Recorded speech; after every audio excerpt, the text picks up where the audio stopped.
हुगली महानगर के नवनगर में उपस्थित सभी सम्माननीय नागरिक बंधुओं, मैं आप सभी को गणपति उत्सव की बहुत बधाई देता हूँ, शुभकामनाएं व्यक्त करता हूँ।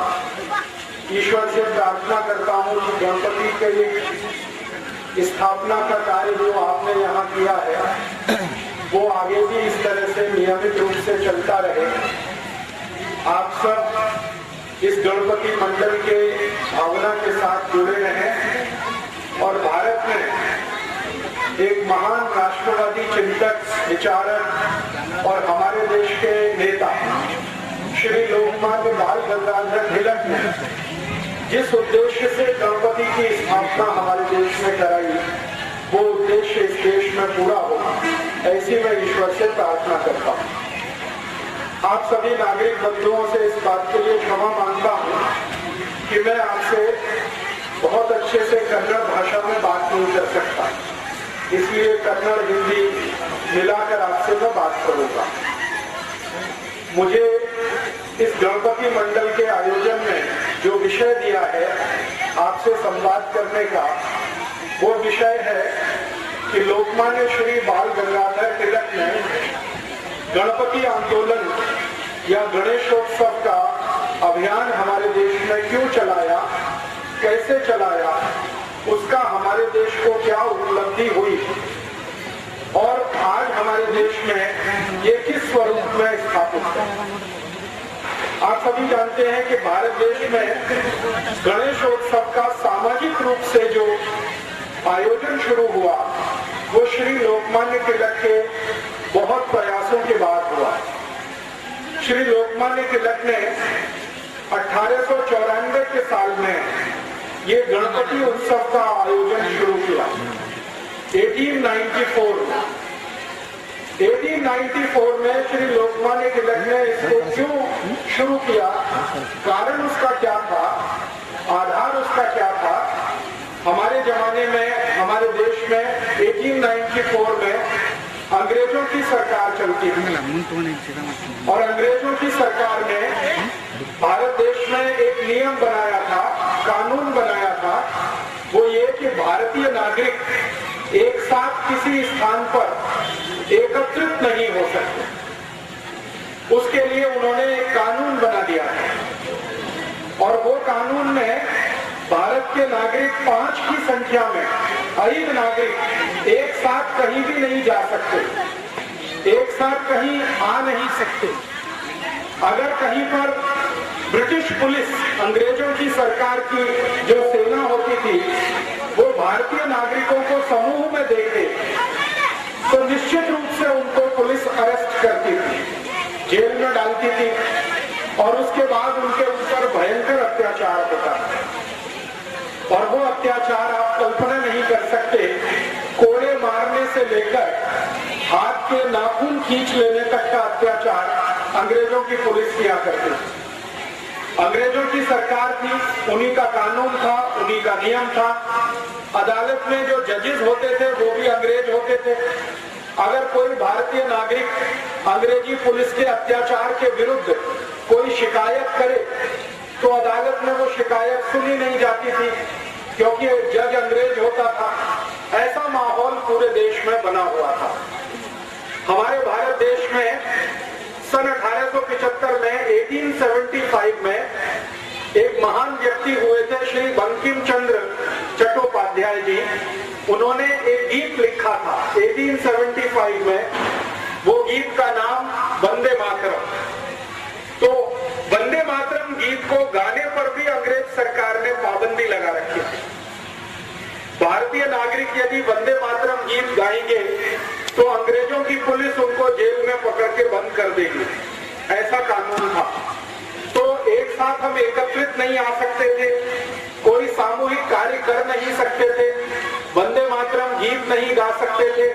ऐसे कड़े प्रतिबंध हमारे देश पर अंग्रेजों ने लगाए हुए थे। और उस समय अंग्रेजों के खिलाफ जो भारत का आंदोलन था, स्वातंत्र आंदोलन था, उसके सबसे बड़े नेता थे श्री तिलक। उन्होंने अंग्रेजों की सरकार के ये जो प्रतिबंध थे, ये जो पाबंदी थी, इसको निरस्त करने के लिए एक योजना बनाई और उन्होंने ये तय किया कि अगर अंग्रेज सरकार 5 या 5 से ज्यादा लोगों पर पाबंदी लगा रही है तो कोई ऐसा आयोजन शुरू करना चाहिए जो अंग्रेजों की सरकार के इस कानून को भंग करे और नागरिकों के मन में शक्ति आए, डर निकल जाए। अंग्रेजों की सरकार का जो भय है वो भारत के नागरिकों के मन से निकलना चाहिए। ऐसा सोचकर उन्होंने ये गणेशोत्सव शुरू किया। 1894 के पहले हमारे भारत देश में गणपति उत्सव होता था, गणेशोत्सव होता था, लेकिन वो घरों में होता था, परिवार के अंदर होता था। परिवार के लोग मिलकर गणपति उत्सव मनाते थे। पहली बार श्री लोकमान्य बाल गंगाधर तिलक ने 1894 में पुणे के शनिवारवाड़ा में पहले गणपति की स्थापना की थी। आप जानते हैं कि पुणे एक बहुत बड़ा शहर है, पूना महाराष्ट्र में। वहां पर एक बड़ा स्थान है शनिवारवाड़ा। इस शनिवारवाड़े में पहले गणपति की स्थापना हुई थी 1894 में और वो स्थापना स्वयं श्री लोकमान्य तिलक ने अपने हाथों से की थी। और उस स्थापना में एक गणपति मंडल उन्होंने बनाया था, शनिवारवाड़ा गणेश मंडल। वो भारत का सबसे पुराना गणेश मंडल है। तो उस गणेश मंडल के कार्यकर्ताओं को उन्होंने एक संकल्प कराया था कि हम ये गणेशोत्सव का पर्व 10 दिन तक मनाएंगे। अंग्रेज पुलिस अगर हमें गिरफ्तार करेगी तो हम जेल में जाएंगे, लेकिन गणपति उत्सव को हम जरूर मनाएंगे। और ऐसे करके ये गणेशोत्सव की शुरुआत हमारे देश में हुई। और सौभाग्य से क्या हुआ, 1894 का पहला जो गणेशोत्सव शनिवारवाड़ा में हुआ तो अंग्रेज पुलिस थोड़ी परेशान हुई, क्योंकि जो गणेशोत्सव को मनाने वाले कार्यकर्ता थे उनको वो पकड़ नहीं सकते थे। कारण ये था कि वो धार्मिक गतिविधि में शामिल है। राजनीतिक गतिविधि में अगर वो शामिल होते, कोई पॉलिटिकल एक्टिविटी में होते तो पुलिस उनको अरेस्ट करती, लेकिन चूंकि वो धार्मिक गतिविधि में शामिल थे इसलिए अंग्रेज पुलिस ने उनको अरेस्ट नहीं किया और पूरे 10 दिन तक वो गणपति उत्सव चला। 1894 में 1894 में अक्टूबर 20 अक्टूबर से लेकर 30 अक्टूबर तक ये कार्यक्रम आयोजित हुआ था। श्री लोकमान्य तिलक ने हर दिन शाम को एक व्याख्यान वहां पर आयोजित किया था।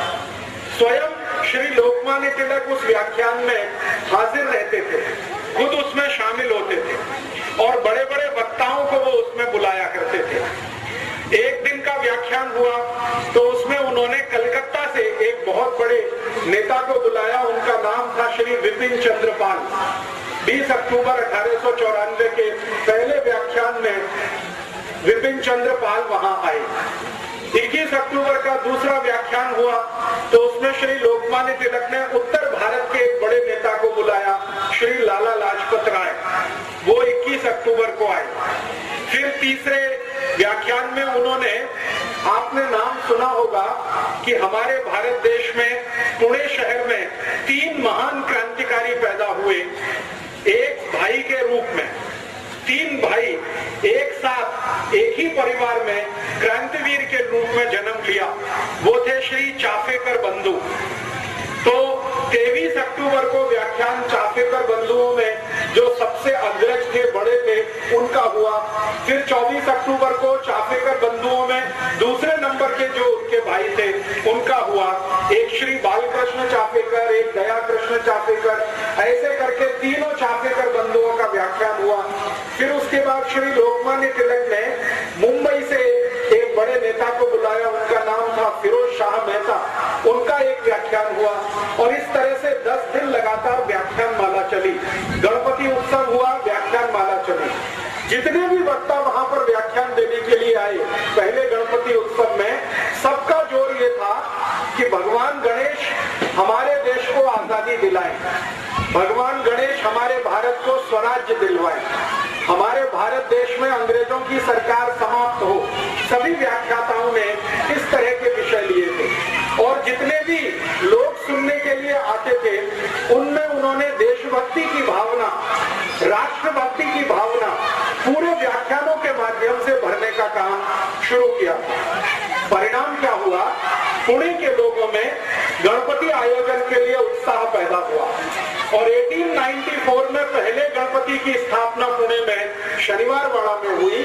अगले वर्ष 1895 में पूरे पुणे में 11 गणपति मंडल बने एक ही वर्ष के बाद और 11 गणपति स्थापित हुए। उसके बाद 1896 में एक साथ 31 गणपति स्थापित हुए, 31। फिर उसके बाद 1897 में पता चला 100 से ऊपर गणपति हो गए। फिर इस तरह से ये संख्या बढ़ती गई और 1898 तक आते आते पुणे से बाहर मुंबई में, पुणे से थोड़ा आगे जाकर अहमदनगर में, फिर पुणे के थोड़ा सा और आगे जाकर नागपुर में, पूरे विदर्भ में ये फैलता ही गया गणपति उत्सव का। और पुणे के आजू बाजू के महाराष्ट्र के सारे बड़े शहरों में ये गणपति की स्थापना जैसे जैसे बढ़ती गई वैसे वैसे भारत देश के लोगों में चेतना भी बढ़ती गई। थोड़े दिन के बाद पता चला कि संपूर्ण महाराष्ट्र राज्य में गणपति आ गए और गणेशोत्सव बहुत जोर शोर से मनाना शुरू हुआ। 1894 के बाद 1904 में माने सन 1904 में पहली बार लोकमान्य तिलक ने भारतवासियों को ये अपील किया कि हम गणेशोत्सव का जो आयोजन करते हैं इसका मुख्य जो उद्देश्य है वो भारत का स्वराज्य प्राप्ति करना है, आजादी प्राप्त करना है। बिना आजादी के गणेशोत्सव का कोई अर्थ नहीं है। हमारा देश अंग्रेजों का गुलाम रहे और हमारे देव देश के अंदर हैं तो एक तरह से वो भी गुलामी में है। पहली बार लोगों ने श्री लोकमान्य तिलक के इस उद्देश्य को और इस स्वप्न को बहुत गंभीरता से समझा।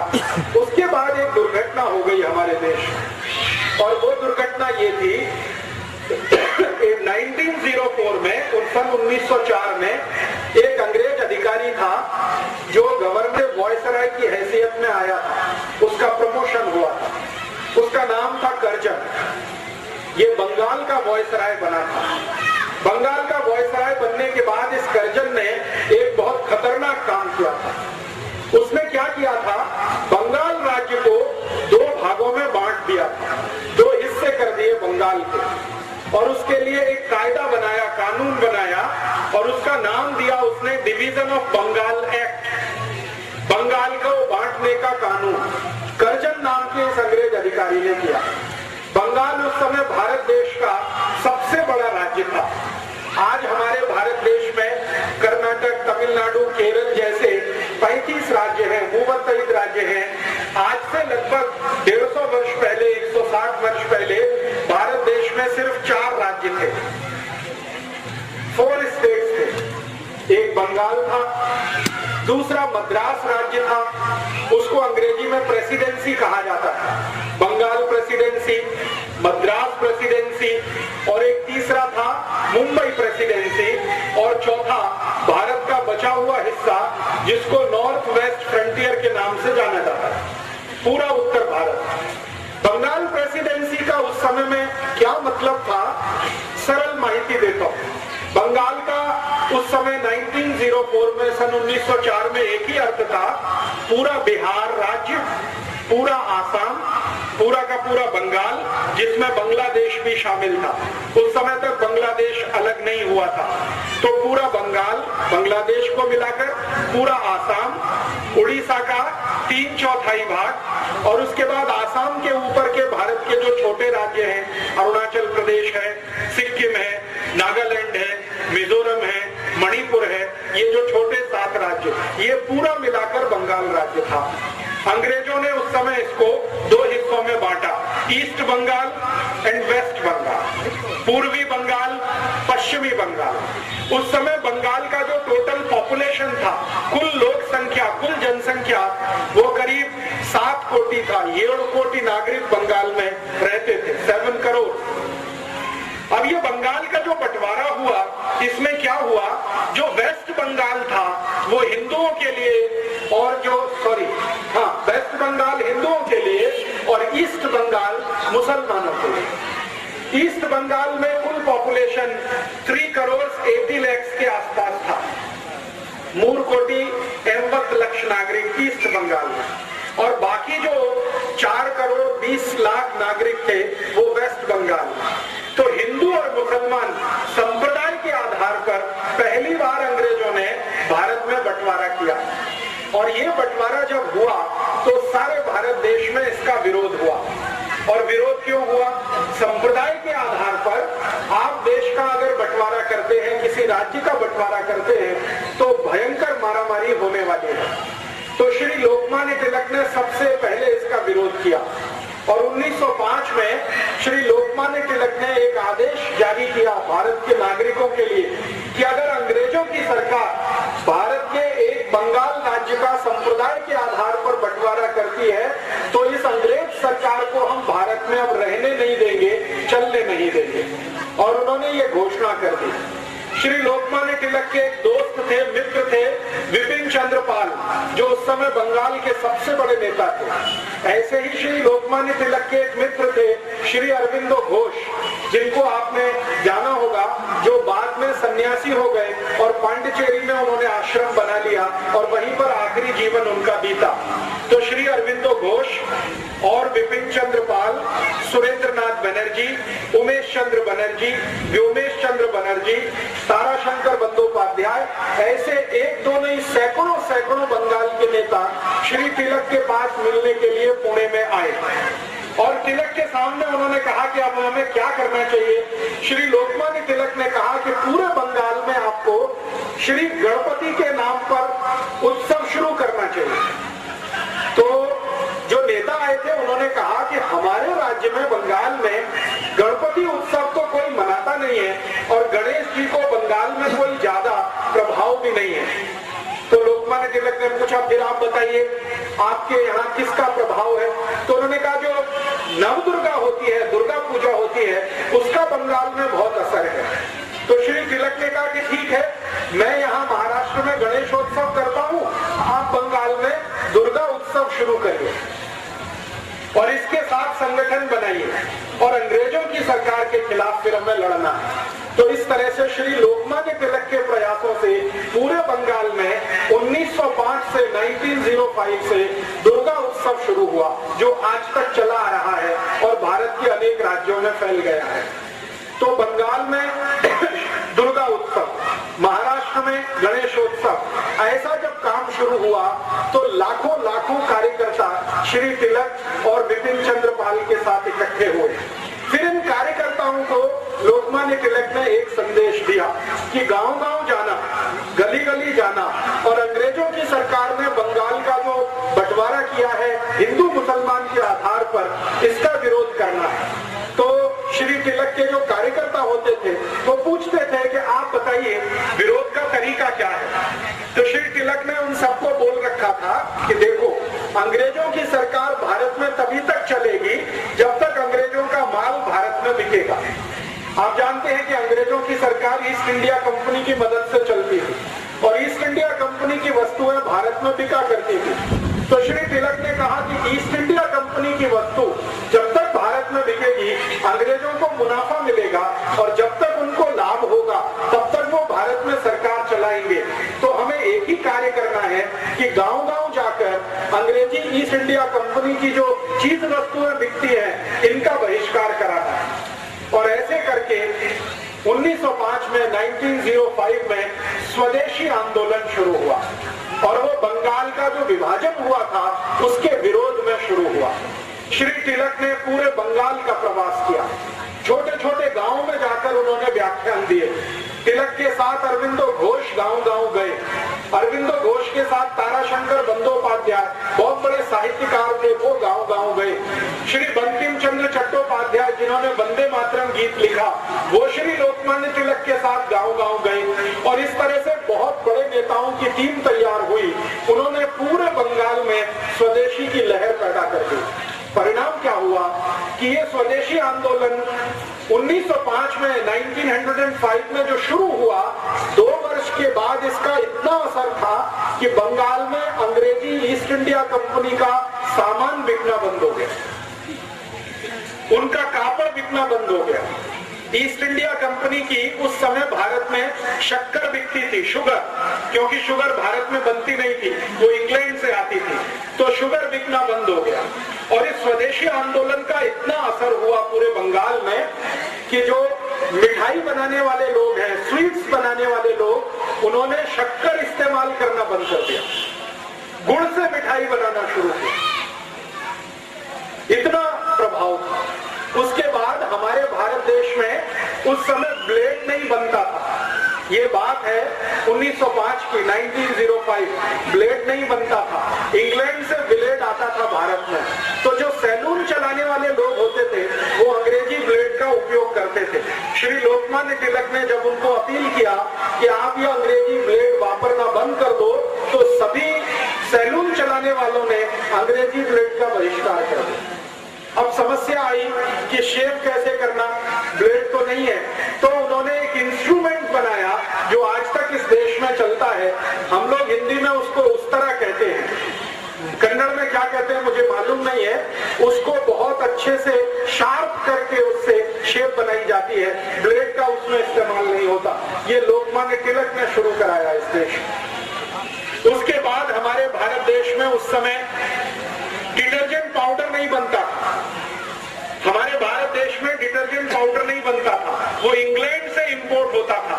तो श्री लोकमान्य तिलक ने लॉन्ड्री चलाने वालों को अपील किया कि अंग्रेजी डिटर्जेंट पाउडर इस्तेमाल नहीं करना है। तो भारत के लॉन्ड्री चलाने वाले सभी लोगों ने मिट्टी से कापड़ धोना शुरू कर दिया, जमीन की मिट्टी से। ये जो ब्लैक कॉटन सॉइल होती है, इसको इस्तेमाल करके कापड़ धोने का एक अभियान पूरे देश में शुरू हुआ। इसी तरह श्री लोकमान्य तिलक ने भारत के लोगों को अपील किया कि किसी भी घर में, परिवार में विवाह होगा तो वर और वधू शरीर पर अंग्रेजी वस्त्र धारण नहीं करेंगे। तो कौन से वस्त्र धारण करेंगे? तो उन्होंने कहा कि भारत में कापूस बहुत होता है, कॉटन बहुत होता है, कॉटन के बनाए हुए जो वस्त्र हैं उनका उपयोग करेंगे। और वर वधू दोनों, जिनका विवाह कराने वाला पंडित है, पंडितों का एक बहुत बड़ा संघ बनाया श्री तिलक ने, और उन्होंने कहा कि आप उस वर वधू का विवाह कराइए जिसके शरीर पर खादी के वस्त्र होंगे या कॉटन के वस्त्र होंगे। अंग्रेजी वस्त्र अगर पहने हुए वर वधू हैं तो उनका बहिष्कार कर दीजिए। परिणाम ये हुआ कि वर और वधू ने भी कॉटन पहनना शुरू कर दिया। इस तरह से श्री तिलक ने भारत के अनेक अनेक समाज के लोगों को इकट्ठा करना शुरू किया। और तिलक के साथ लाला लाजपत राय ने उत्तर भारत में बहुत बड़ा ऐसा ही अभियान चलाया। आप पूछेंगे कि इस अभियान का अंतिम फलश्रुति क्या हुआ? इस अभियान की सबसे बड़ी फलश्रुति ये हुई कि 1905 से 1905 से लेकर 1911 के बीच में 6 वर्ष के अंदर संपूर्ण भारत देश में ईस्ट इंडिया कंपनी की वस्तुएं बिकना बंद हो गई। ईस्ट इंडिया कंपनी का कपड़ा बिकना बंद हो गया, उनका ब्लेड बिकना बंद हो गया, ईस्ट इंडिया कंपनी की शुगर बिकना बंद हो गया, ईस्ट इंडिया कंपनी का डिटर्जेंट पाउडर बिकना बंद हो गया। जो कुछ भी ईस्ट इंडिया कंपनी बेचती थी वो सब वस्तुएं बिकना बंद हो गई। लोगों ने संकल्प लेना शुरू किया। आपको तो सुनकर आश्चर्य होगा कि जैसे आपने यहाँ गणपति मंडल स्थापित किया है नवनगर में, श्री लोकमान्य तिलक ने संपूर्ण भारत देश में ऐसे सैकड़ों गणपति मंडल स्थापित किए। हर एक गणपति मंडल के कार्यकर्ताओं को वो शपथ दिलाते थे, प्रतिज्ञा कराते थे। गणपति मंडल स्थापित हुआ, फिर उसके बाद एक शपथ ग्रहण समारोह होता था, प्रतिज्ञा समारोह होता था। उसमें पहली प्रतिज्ञा ये होती थी कि हम भारत देश के स्वराज्य प्राप्ति के लिए कार्य करेंगे और गणपति हमारे आराध्य देव बनेंगे, हम स्वराज्य प्राप्ति के लिए काम करेंगे। दूसरी प्रतिज्ञा होती थी कि भारत में स्वराज्य प्राप्ति करने के लिए स्वदेशी का वर्ण बहुत आवश्यक है, इसलिए हम जीवन पर्यंत स्वदेशी व्रत धारण करेंगे और कभी कोई अंग्रेजी वस्तु का प्रयोग नहीं करेंगे। फिर तीसरा संकल्प होता था कि अंग्रेज सरकार धर्म और संप्रदाय के आधार पर भारत को बांट रही है, हम धर्म और संप्रदाय के आधार पर कभी झगड़ा नहीं करेंगे, हिंदू मुसलमानों से नहीं लड़ेंगे, मुसलमान हिंदुओं से नहीं लड़ेंगे। ऐसी 11 शपथ दिलाई जाती थी और वो 11 शपथ लेने वाले कार्यकर्ता गणपति आंदोलन के सदस्य होते थे। उसमें से एक शपथ होती थी कि व्यसन जीवन में कभी नहीं करेंगे, शराब नहीं पिएंगे, सिगरेट नहीं पिएंगे, बीड़ी नहीं पिएंगे, गुटखा तंबाकू कुछ नहीं खाएंगे और अपने को पवित्र बनाएंगे ताकि स्वराज्य प्राप्ति के लिए लड़ सके। ऐसी शपथ दिलाकर श्री तिलक कार्यकर्ताओं को पक्का बनाते थे और धीरे धीरे आप सुनकर आश्चर्य करेंगे 1905 से ये अभियान शुरू हुआ। 1911 में 1911 में स्वदेशी आंदोलन और गणेशोत्सव के कुल कार्यकर्ता 1,20,20 हो गए, 1,20,00,000। उस समय भारत का जो टोटल पॉपुलेशन था वो 21 कोटि था, 20 करोड़ भारतवासी थे 1905 में, और उसमें से 1,20,20,00,000 उनके कार्यकर्ता थे। लोकमान्य तिलक, बाल गंगाधर तिलक, बिपिन चंद्र पाल, लाला लाजपत राय के साथ काम करने वाले। गणेशोत्सव के माध्यम से इतनी बड़ी कार्यकर्ताओं की फौज उन्होंने इकट्ठी की। अंतिम परिणाम क्या हुआ? 1911 में जब ब्रिटिश गवर्नमेंट का सब कुछ बिकना यहाँ बंद हो गया तो ब्रिटिश पार्लियामेंट लंदन में बहुत तकलीफ आ गई, क्योंकि यहाँ से धन लूटकर ईस्ट इंडिया कंपनी लेके जाती थी।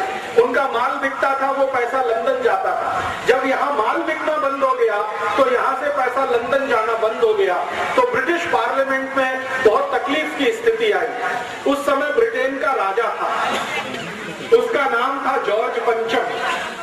उसने ब्रिटिश पार्लियामेंट का एक स्पेशल मीटिंग बुलाया और उसने ये कहा कि भारत देश में ऐसा क्या हो रहा है कि अब ब्रिटेन में पैसा आना बंद हो गया। तो ब्रिटिश पार्लियामेंट के एमपीज ने जॉर्ज पंचम को कहा कि भारत में एक बड़े नेता हैं श्री लोकमान्य तिलक, उन्होंने गणेशोत्सव का एक अभियान और स्वदेशी का आंदोलन शुरू कर दिया है और उसके कारण अब अंग्रेजी वस्तुएं भारत में बिकना बंद हो गई हैं, इसलिए इंग्लैंड में पैसा आना बंद हो गया। तो जॉर्ज पंचम इतना परेशान हुआ, उसने कहा कि ये लोकमान्य तिलक कौन है?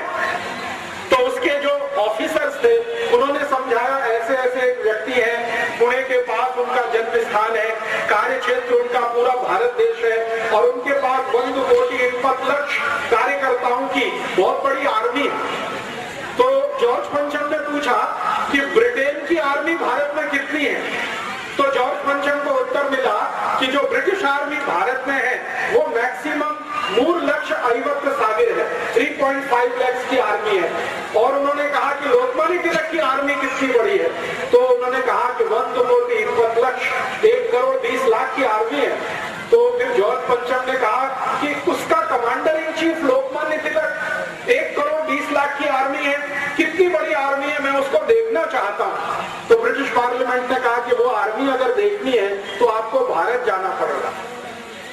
तो उसने कहा ठीक है, मेरी भारत यात्रा का कार्यक्रम बनाओ। तो दिसंबर में 10 तारीख को जॉर्ज पंचम भारत आया। दिसंबर 10, 1911 1911 10 दिसंबर को जॉर्ज पंचम भारत आ गया, ये देखने के लिए कि स्वदेशी आंदोलन की, गणपति आंदोलन की आर्मी कितनी बड़ी है। उस जमाने में आप जानते हैं कि हवाई जहाज नहीं चलते थे, पानी के जहाज से यात्रा होती थी, शिप का आना जाना होता था। तो लंदन जाने के लिए भारत देश में 2 ही स्थान थे और लंदन से आने के लिए भी 2 ही स्थान थे।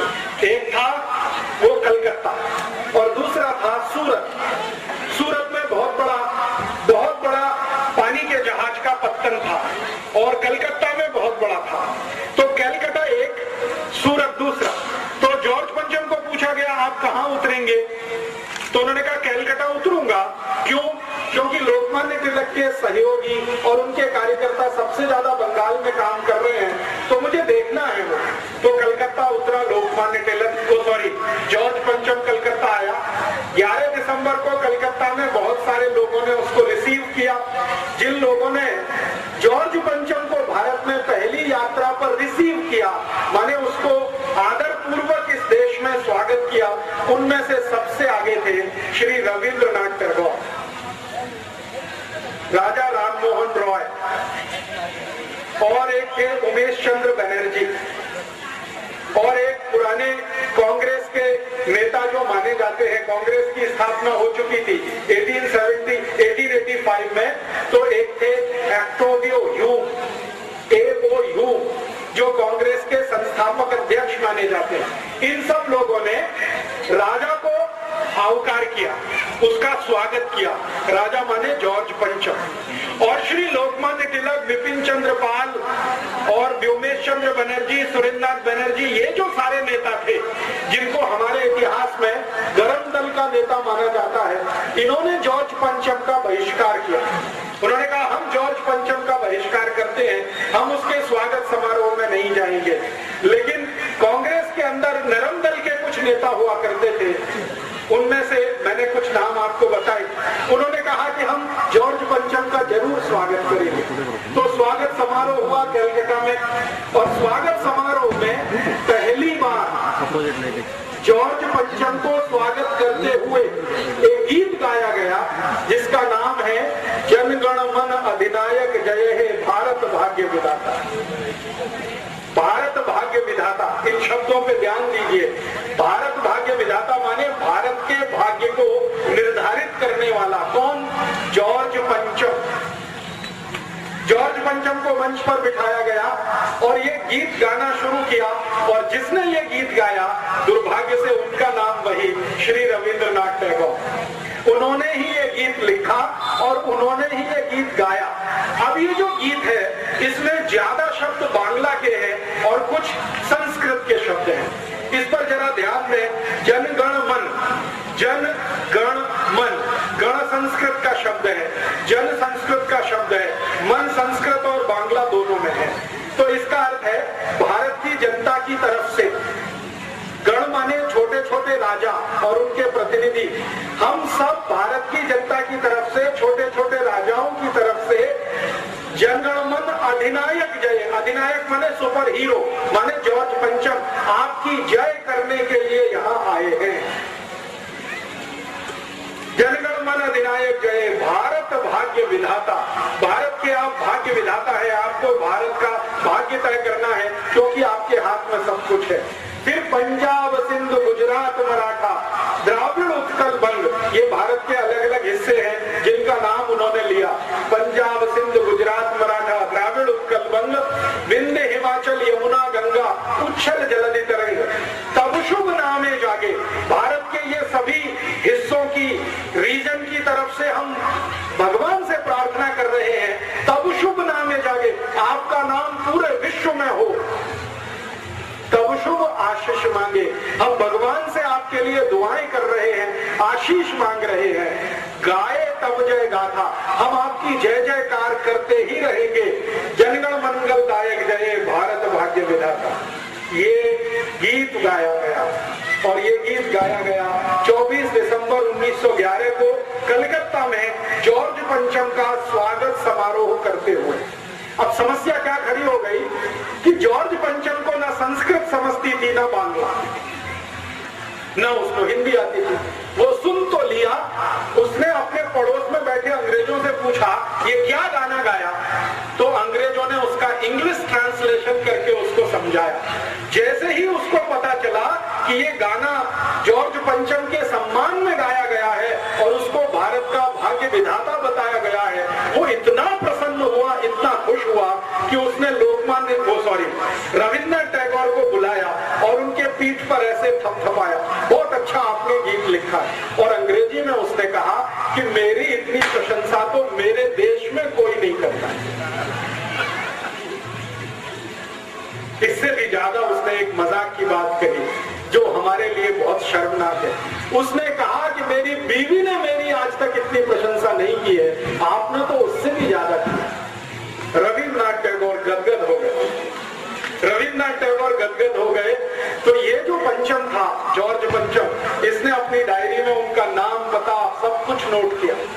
फोन उस समय होता नहीं था, नाम पता नोट किया और ये कलकत्ता से चलकर फिर दिल्ली गया। जॉर्ज पंचम, यही जॉर्ज पंचम। दिल्ली में इसने एक बहुत बड़ा दरबार बुलाया और उसमें छोटे छोटे राजा महाराजा सब लोग आए, लेकिन दिल्ली में जो क्रांतिकारी थे, गरम दल वाले, लाला लाजपत राय वाले, वो नहीं गए। उन्होंने वहां भी बहिष्कार किया। तो दिल्ली में उस समय जो गवर्नर की हैसियत से एक अधिकारी होता था, उसको जॉर्ज पंचम ने पूछा कि भारत में मुझे वो आर्मी देखनी है लोकमान्य तिलक की। मैंने सुना है 1 करोड़ 20 लाख 1 करोड़ 20 लाख उसमें सोल्जर है, मुझे देखना है वो आर्मी कैसे काम करती है। तो दिल्ली का जो गवर्नर था उसने जॉर्ज पंचम को समझाया कि ये आर्मी है, बिना बंदूक वाली है, इनके पास कोई आर्म्स नहीं है, आर्मी विदाउट आर्म्स। उसने जो टाइटल बताया आर्मी विदाउट आर्म्स है ये। इनके पास कोई बंदूक नहीं है, इनके पास कोई तलवार नहीं है, इनके पास कोई तोप नहीं है, कोई मोर्टार नहीं है, कुछ नहीं है, लेकिन इनके पास जो दिल है, जो इनका हृदय है, वो इतना मजबूत है कि ये हमेशा भारत की आजादी और स्वराज्य की बात करते हैं। तो उसने पूछा कि इस आर्मी के कुछ नेताओं से मुझे मिलना है। तो गवर्नर ऑफ दिल्ली ने कहा कि इनका नेता तो लोकमान्य तिलक है और उन्होंने आपका बहिष्कार किया हुआ है, इसलिए वो तो आपको मिलने आने वाले नहीं है। आपको उनसे मिलने जाना हो तो मैं कोई व्यवस्था करूं। तो जॉर्ज पंचम कहने लगा कि भारत में ऐसा भी कोई आदमी है जिसको राजा बुलाए और वो राजा के पास ना जाए। उन्होंने कहा यहाँ तो एक नहीं, ऐसे करोड़ों।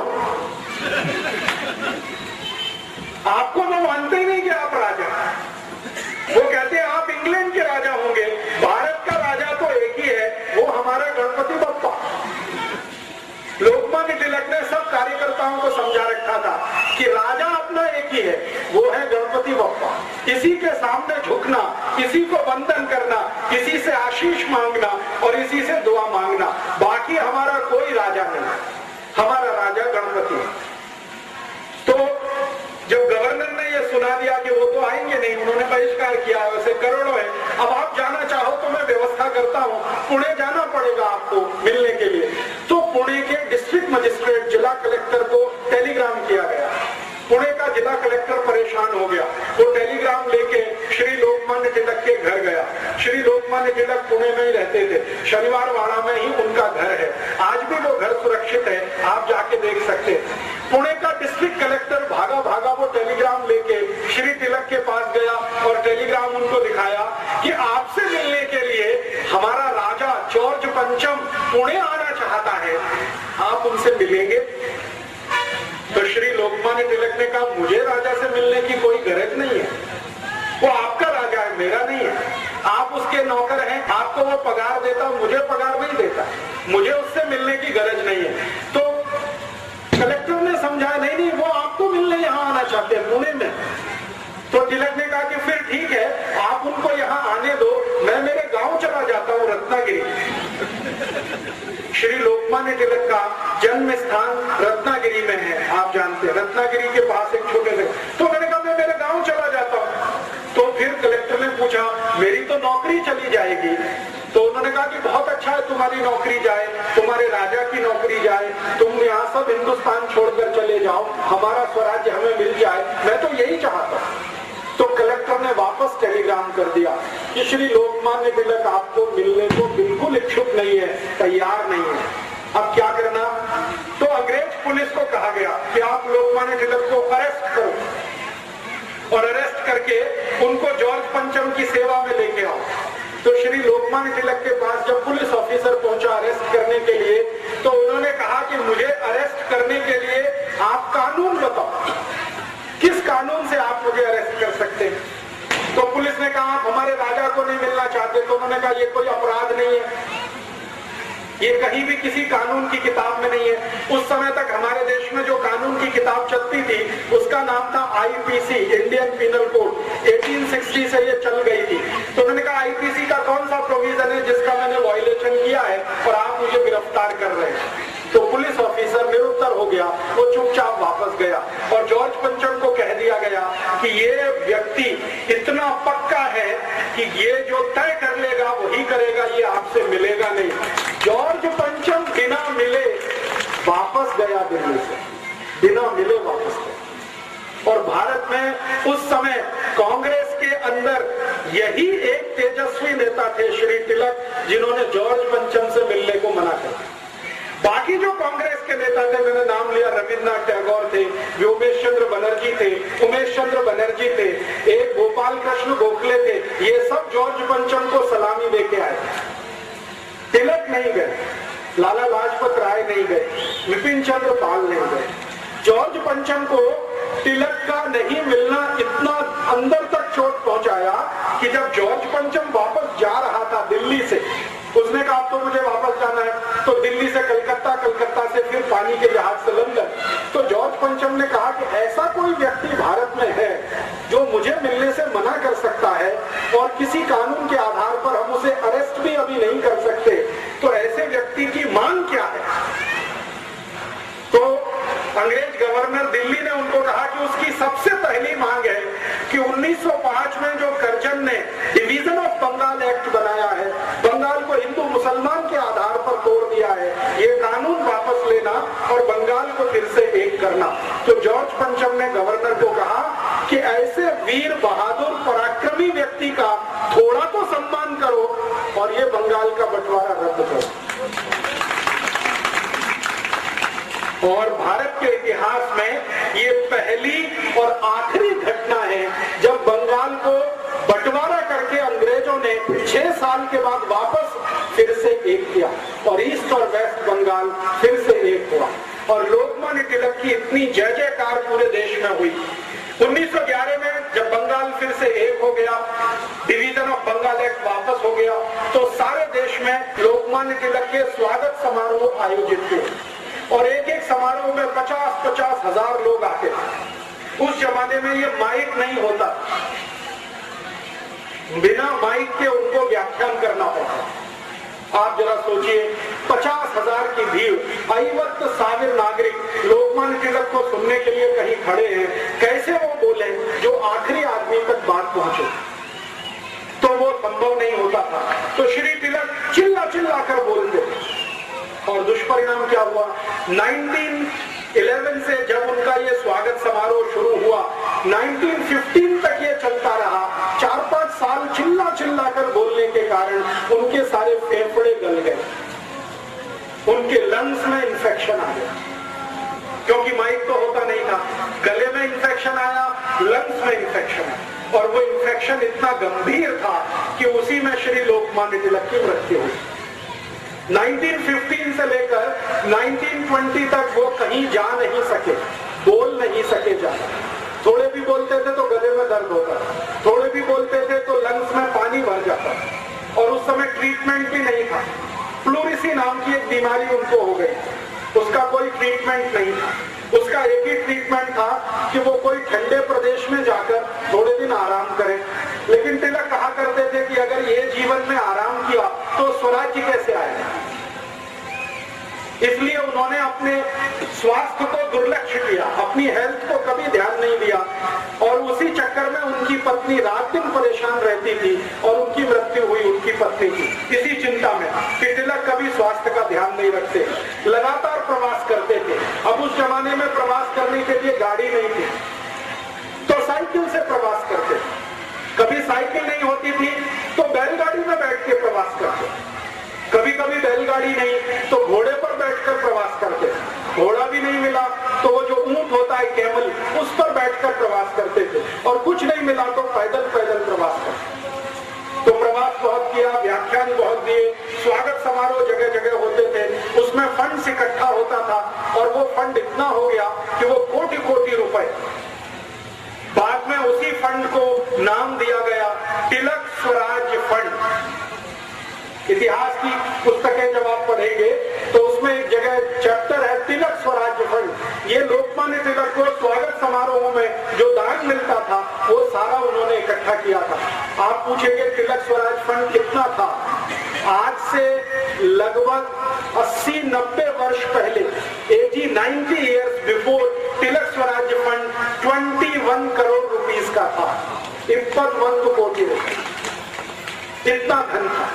आज के हिसाब से अगर आप इसको जोड़ना चाहें तो इसमें 300 का मल्टीप्लिकेशन करना, क्योंकि 1920 का 1 रुपए, 1 रुपया 2007 के 300 रुपीस के बराबर है।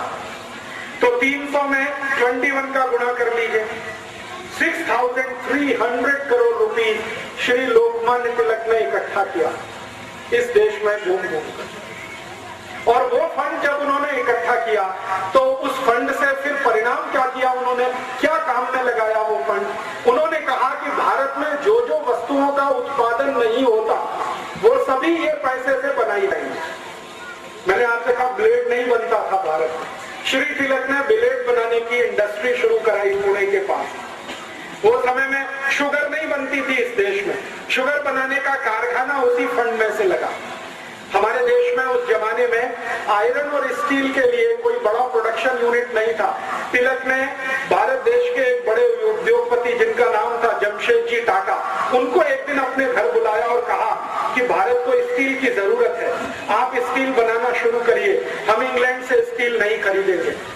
तो टाटा, जमशेदजी टाटा ने श्री लोकमान्य तिलक के एक वाक्य पर पूरा टिस्को खड़ा कर दिया, टाटा स्टील कंपनी, वो तिलक ने खड़ी करवाई है इस देश में। बजाज ग्रुप को एक दिन तिलक ने बुलाया, जमनालाल बजाज को, और कहा कि हम इंग्लैंड से कपड़ा आयात करते हैं, भारत में कपड़ा बनना चाहिए। खादी का तो बनता है, वो हाथ का है, लेकिन वो मोटा होता है, लोगों को बारीक कपड़ा पहनना है, महीन, तो आप उसके लिए मिल लगाइए। तो जमनालाल बजाज ने तिलक के कहने पर पहली मिल लगाई कलकत्ता। डालमिया जी को बुलाया एक दिन और कहा आप कुछ प्रोडक्शन में जाइए। डालमिया जी ने कहा ठीक है, हम भी भारत के। ऐसे भारत में 72 जो बिग बिजनेस हाउसेज हैं जो आज इस देश में एस्टेब्लिश हैं, टाटा है, डालमिया है, जमनालाल बजाज का बजाज ग्रुप है, ये सब की स्थापना करने में लोकमान्य तिलक की बहुत बड़ी भूमिका है। 1915 में श्री तिलक ने ये सब शुरू किया, 1920 तक वो ये करते रहे और 1 अगस्त 1920 को उनका स्वर्गवास हुआ। मैंने बताया गंभीर बीमारी थी, प्लूरिसी की, लंग्स पूरे उनके खराब हो चुके थे, ज्यादा बोलने के कारण गला खराब हो गया था। उस समय उनकी मृत्यु हुई। मृत्यु से थोड़ा दिन पहले उन्होंने अपने सब कार्यकर्ताओं को बुलाया, उनको मालूम हो गया था कि अभी मुझे जाना ही पड़ेगा। तो उन्होंने कहा कि देखो मेरी मृत्यु होगी तो आप में से कोई रोना नहीं और कभी भी मेरे नाम पर आंसू बहाना नहीं। मैंने जिंदगी में कभी अंग्रेजों की गुलामी स्वीकार नहीं की है, तो आप भी मेरे पद चिन्हों पर चलना, आप भी अंग्रेजी गुलामी स्वीकार नहीं करें। आप स्वतंत्र हैं, भगवान आपको आगे भी स्वतंत्र बनाकर रखेगा। मेरे आदर्शों का खून नहीं करना, कोई रोएगा नहीं, मैं मरूंगा, खुशी के साथ मुझे विदा करना। और उन्होंने एक बहुत महत्वपूर्ण वाक्य कहा जो पूरे जीवन का सबसे बड़ा सच है। श्री तिलक ने अपने कार्यकर्ताओं को कहा कि देखो मृत्यु जो है जन्म से भी ज्यादा आसान है। ये बहुत गहरी बात है। उन्होंने कहा कि जन्म लेने में तो बहुत कष्ट होता है, ताई को भी होता है, मक्खन को भी होता है, लेकिन मृत्यु बहुत सहज है, बहुत आसान है, इसलिए उत्सव की तरह से इसको मनाना। और ये हुआ 1 अगस्त को सुबह जब उनकी अंतिम यात्रा निकली, प्राण उनके पूरे हुए, तो पूरा पुणे शहर, पूरा मुंबई, पूरा भारत खड़ा हो गया। ऐसी अंतिम यात्रा इस देश में किसी की नहीं निकली। करोड़ों करोड़ों लोग उसमें शामिल, करोड़ों। और उन लोगों ने श्री तिलक की अंतिम यात्रा को भारत की स्वराज यात्रा बताया कि ये हमारे देश की स्वराज यात्रा है। और उस स्वराज यात्रा में उन्होंने वही संकल्प दोहराए जो श्री तिलक उनको गणपति आंदोलन के समय कहा करते थे। ऐसे एक महान व्यक्ति ने इस देश में गणपति की स्थापना कराई। ऐसे एक महान व्यक्ति ने इस देश में स्वराज्य की नींव स्थापित कराई। आप बहुत भाग्यशाली हैं कि मैंने आपके मंडल में आकर श्री तिलक का फोटो देखा।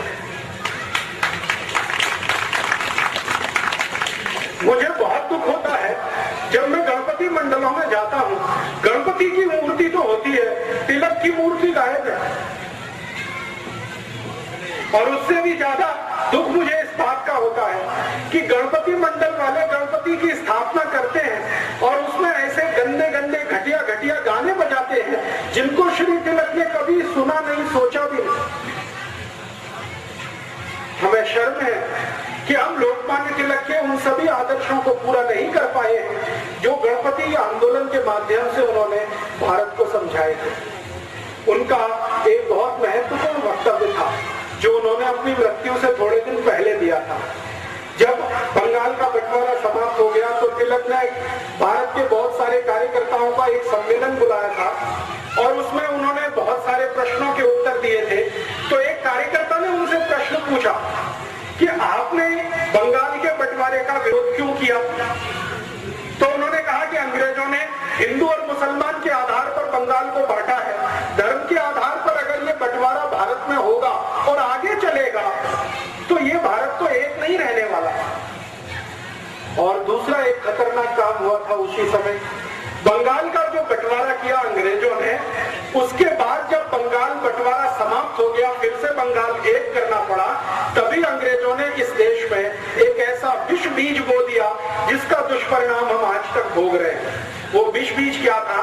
अंग्रेजों ने एक संस्था बना दी इस देश में जिसका नाम है इंडियन मुस्लिम लीग। बंगाल का बंटवारा समाप्त करने के समय एक संस्था बना दिया इंडियन मुस्लिम लीग, और यही संस्था का अध्यक्ष बाद में मोहम्मद अली जिन्ना बना। और अंग्रेजों ने उस संस्था को इतना विष भर दिया कि जो बंगाल का बंटवारा उन्होंने हिंदू मुसलमान के आधार पर किया था, उस इंडियन मुस्लिम लीग ने भारत का बंटवारा हिंदू मुसलमान के आधार पर कर दिया।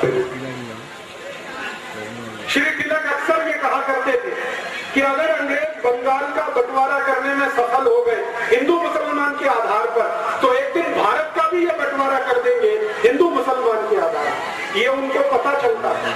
1915 में उनको 1947 दिखाई देता, इतनी उनकी दूरदृष्टि थी तिलक की। वो ये कहा करते थे कि अगर अंग्रेजों ने ये सफलतापूर्वक चला दिया तो भारत को एक रखना मुश्किल हो जाएगा, ये देश के टुकड़े टुकड़े अंग्रेज कर देंगे हिंदू मुसलमान के आधार। इसलिए उन्होंने बंगाल बंटवारे का विरोध किया। लेकिन श्री तिलक की मृत्यु के बाद इस देश में ऐसा दुष्चक्र चला कि गरम दल के जितने भी बड़े नेता थे, तिलक तो उनके सबसे बड़े लीडर थे, श्री लाला लाजपत राय, वो लाठी कांड में मारे गए। आप जानते हैं 1927 में साइमन कमीशन का विरोध करते। भगत सिंह को 1931 में फांसी हो गई। मदन लाल ढींगरा को 1909 में फांसी हो गई। अरविंदो घोष जो सबसे बड़े नेता हो सकते थे लोकमान्य तिलक के बाद, क्योंकि लोग उनको बहुत मानते थे, वो संन्यास लेकर पांडिचेरी में चले गए। उन्होंने कहा कि अब मैं संन्यास में रहूंगा और साधु का काम करूंगा। उसके बाद कोई बचा नहीं बड़ा नेता, तो धीरे धीरे सारे गरम दल के नेताओं को अंग्रेजों के पुलिस में 1931 में खत्म हो गए। फिर उसके बाद गांधी जी को एक बार किसी ने कहा कि देखिए लोकमान्य तिलक ने इतना बड़ा काम किया था इस देश में, अब आपको उनका काम आगे बढ़ाना चाहिए। तो गांधी जी ने कहा कि मैं लोकमान्य तिलक का स्वदेशी का काम तो आगे जरूर बढ़ाऊंगा और अंग्रेजी बहिष्कार का काम भी लगातार मैं करूंगा। श्री लोकमान्य तिलक ने कहा था कि सिर्फ अंग्रेजों की वस्तुओं का बहिष्कार नहीं करना है, बल्कि अंग्रेजी भाषा का भी बहिष्कार करना है। और उन्होंने अंग्रेजी भाषा के जो स्कूल भारत में चलते थे उनके पैरेलल, उनके मुकाबले मराठी भाषा के स्कूल शुरू किए। आपको मालूम है पुणे में एक एजुकेशन सोसाइटी बनी, डेक्कन एजुकेशन सोसाइटी, उसके संस्थापक अध्यक्ष लोकमान्य तिलक थे। और डेक्कन एजुकेशन सोसाइटी को यह काम दिया गया कि ज्यादा से ज्यादा स्थानों पर मराठी भाषी स्कूल होने चाहिए। कर्नाटक में उनका अभियान आया कि कन्नड़ भाषी स्कूल होने चाहिए। उत्तर भारत में अभियान था हिंदी भाषी स्कूल होने चाहिए। तो भाषा के स्तर पर स्वदेशी, भूषा के स्तर पर स्वदेशी, भोजन के स्तर पर स्वदेशी, वस्तुओं के स्तर पर स्वदेशी, ऐसी पूरी तिलक की कल्पना थी। हर स्तर पर स्वदेशी होना ही चाहिए इसमें। और तिलक इतने स्वदेशी के आग्रही थे कि कभी उन्होंने अपने वस्त्रों से समझौता नहीं किया। लंदन भी वो कई बार गए थे उपन्यास देने के लिए, लेकिन लंदन भी वो उसी पोशाक में जाते थे जिस पोशाक में आप उनको अंदर देखते।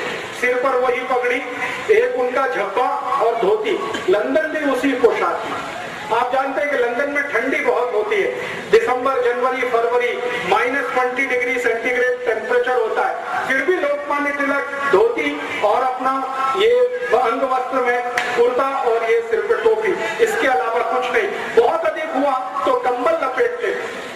तो लंदन में जो भारतवासी रहते थे उनमें से कई लोग उनको कहते थे कि आपको ठंडी नहीं लगती, तो उनका एक ही जवाब होता था कि मेरे शरीर में स्वराज्य की इतनी अग्नि जल रही है कि ठंडी कैसी लगेगी।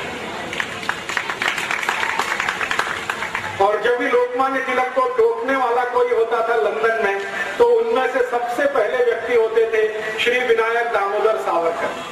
विनायक दामोदर सावरकर उस समय लंदन में ही थे और एक बहुत बड़ा इंडिया हाउस बनाया था। विनायक दामोदर सावरकर के एक सहयोगी थे श्री श्यामजी कृष्ण वर्मा। श्यामजी कृष्ण वर्मा, विनायक दामोदर सावरकर, इन लोगों ने लंदन में फंड्स इकट्ठा किया था और वो फंड से एक भवन बनाया था और उसका नाम था इंडिया हाउस। हिंदी में नाम था भारत भवन, लेकिन अंग्रेजों के यहाँ रजिस्ट्रेशन कराने के लिए नाम रखा था इंडिया हाउस। लोकमान्य तिलक जब भी लंदन गए तो वहां ठहरते थे इंडिया हाउस में। कारण क्या था कि भारत के जो भी क्रांतिकारी थे सभी के लिए वो घर के जैसा था।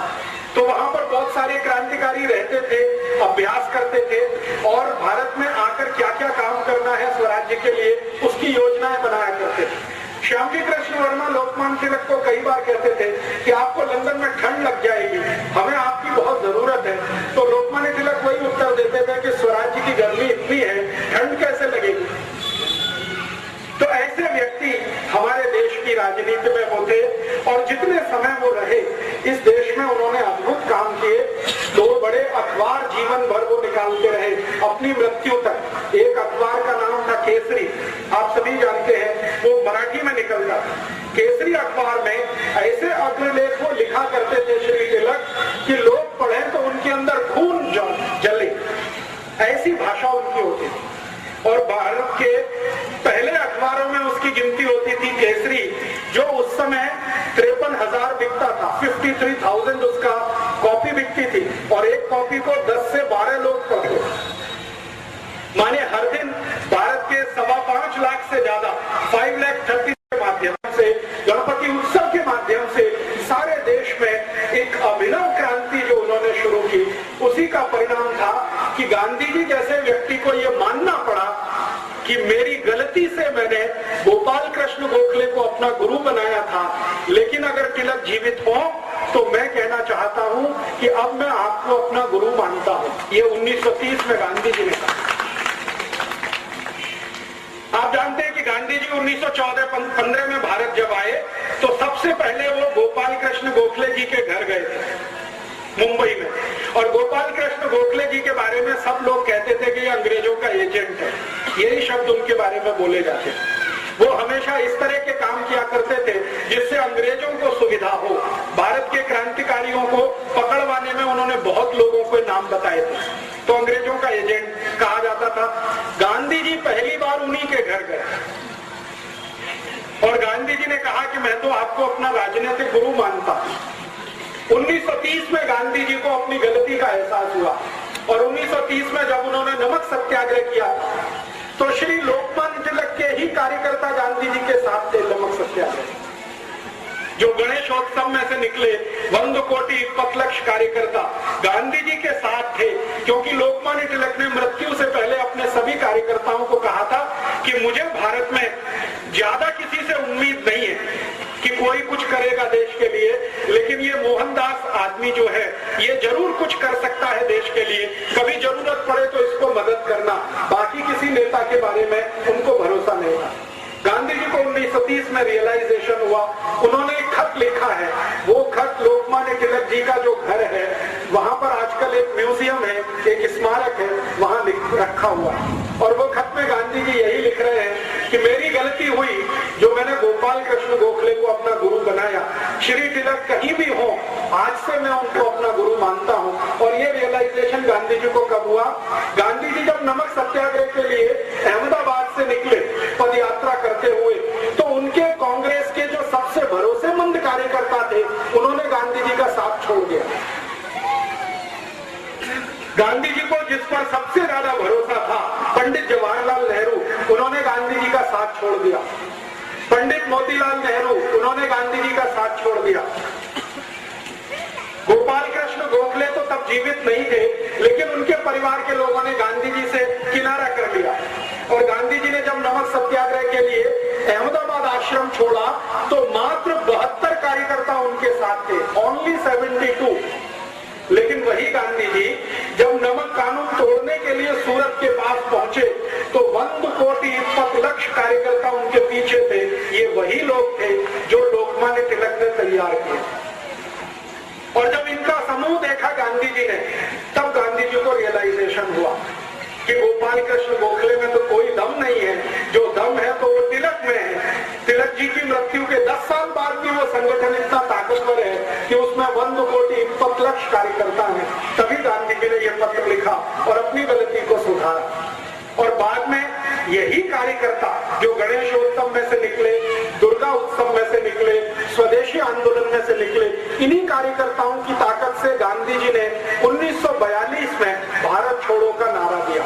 उनको भरोसा इन्हीं पर था और ये कार्यकर्ताओं ने अंतिम दिन तक गांधी जी का साथ निभाया। भारत छोड़ो आंदोलन का जैसे ही कॉल हुआ, गांधी जी गिरफ्तार हो गए, सारे बड़े नेता गिरफ्तार हुए, तो ये 1 कोटि 20 लाख जो कार्यकर्ता थे पूरे देश में, इन्होंने ही पूरा भारत छोड़ो आंदोलन चलाया। और यही आंदोलन की ताकत थी कि 1945 तक आते आते ब्रिटिश गवर्नमेंट को स्वीकार करना पड़ा कि अब भारत से जाना ही पड़ेगा, अब यहाँ रह नहीं सकते। और ये कार्यकर्ता कैसे कैसे काम करते थे। ये जो स्वदेशी के अभियान के कार्यकर्ता थे, ये ब्रिटिश आर्मी में ज्वाइन हो गए, कार्यकर्ता आर्मी में चले गए, वो ब्रिटिश नेवी में ज्वाइन हो गए और ब्रिटिश नेवी और आर्मी में ज्वाइन होकर अंदर से रिवोल्ट करा दिया। आप जानते हैं 1944-45 में बंबई में ब्रिटिश नेवी में रिवोल्ट हो गया था, बगावत हो गई। और उस रिवोल्ट का दुष्परिणाम था कि ब्रिटिश पार्लियामेंट ने तय किया कि अभी भारत में रहना मुश्किल, तो सेना में बगावत करा दी। ऐसे स्वदेशी के पक्के और कट्टर कार्यकर्ता श्री तिलक ने तैयार किए और वही सब लोगों की ताकत से 15 अगस्त 47 को भारत आजाद तो हुआ, लेकिन आप जानते हैं खंडित भारत आजाद हुआ। मुस्लिम लीग जो बना दिया अंग्रेजों ने, वही मुस्लिम लीग भारत में ऐसा विश्व वृक्ष बन गया कि उन्होंने पाकिस्तान अलग करा ही लिया। मुस्लिम लीग ने जो पाकिस्तान अलग कराया भारत देश से, इसमें अंग्रेजों ने पूरी भूमिका निभाई। और अंग्रेजों का यह था कि मुस्लिम लीग को भारत में इतना बढ़ावा दो कि ये कांग्रेस के हिंदू नेताओं से थोड़ी बड़ी संस्था हो जाए। तो मुस्लिम लीग का सारा फंड अंग्रेजों के यहां से आता था। आपको सुनकर आश्चर्य होगा, मोहम्मद अली जिन्ना जितना भी पैसा खर्च किया वो सब अंग्रेजों ने डोनेशन में दिया। और मोहम्मद अली जिन्ना का एक लेफ्ट हैंड और राइट हैंड मैन माना जाता था, सोहरावर्दी करके, वो कलकत्ता का बड़ा नेता था। सोहरावर्दी जितना खर्चा किया वो सब अंग्रेजों ने डोनेशन में दिया। अंग्रेजों का एक अखबार निकलता था इस देश में जो अभी भी निकलता है, उसका नाम था द टाइम्स ऑफ इंडिया। ये अंग्रेजों का अखबार आज भी है। अंग्रेजी एक कंपनी है जिसका नाम है बेनेट एंड कोलमैन, ये उसी कंपनी का अखबार है, तभी से निकलता है। तो टाइम्स ऑफ इंडिया की ये पॉलिसी थी कि मुस्लिम लीग का नेता छोटी से छोटी सभा का आयोजन करे तो उसको बड़े से बड़ा पोस्टर बनाकर, उसकी बड़ी न्यूज बनाकर टाइम्स ऑफ इंडिया के फ्रंट पेज पर देना। कई बार ऐसी हंसी आती है, मोहम्मद अली जिन्ना को जुकाम हो गया, खांसी हो गई, तो टाइम्स ऑफ इंडिया की फ्रंट पेज की न्यूज होती थी कि मोहम्मद अली जिन्ना कल से बीमार है, वो घर से बाहर नहीं निकला, उसको फ्रंट पेज पे कवरेज होता है। और आपको मैं एक आश्चर्य करने वाली बात बताता हूं कि मोहम्मद अली जिन्ना मुस्लिम लीग का नेता था, मुसलमानों का नेता वो कभी नहीं बन पाया। मुस्लिम लीग एक संगठन था, उसका नेता था, मुसलमानों ने उसे अपना नेता कभी नहीं माना। आप जानते हैं कारण क्या था? कारण सबसे बड़ा ये था कि मोहम्मद अली जिन्ना रोज हंदी मांस खाता था। हंदी मांस समझते हैं, पोर्क, और मुसलमान उसको अपना नेता मान नहीं सकते जो हंदी मांस खाए। दूसरी समस्या थी कि मोहम्मद अली जिन्ना रोज शराब पीता था। मुसलमानों में शराब वर्जित है, हंदी मांस वर्जित है, शराब वर्जित है। और तीसरा, मोहम्मद अली जिन्ना का जो मुख्य धंधा था वो ब्याज पर पैसे उठाने का धंधा था उसका। मुस्लिम धर्म में इसको भी स्वीकार्य नहीं है, इसलिए मुसलमान उसको अपने नेता कभी नहीं मानते।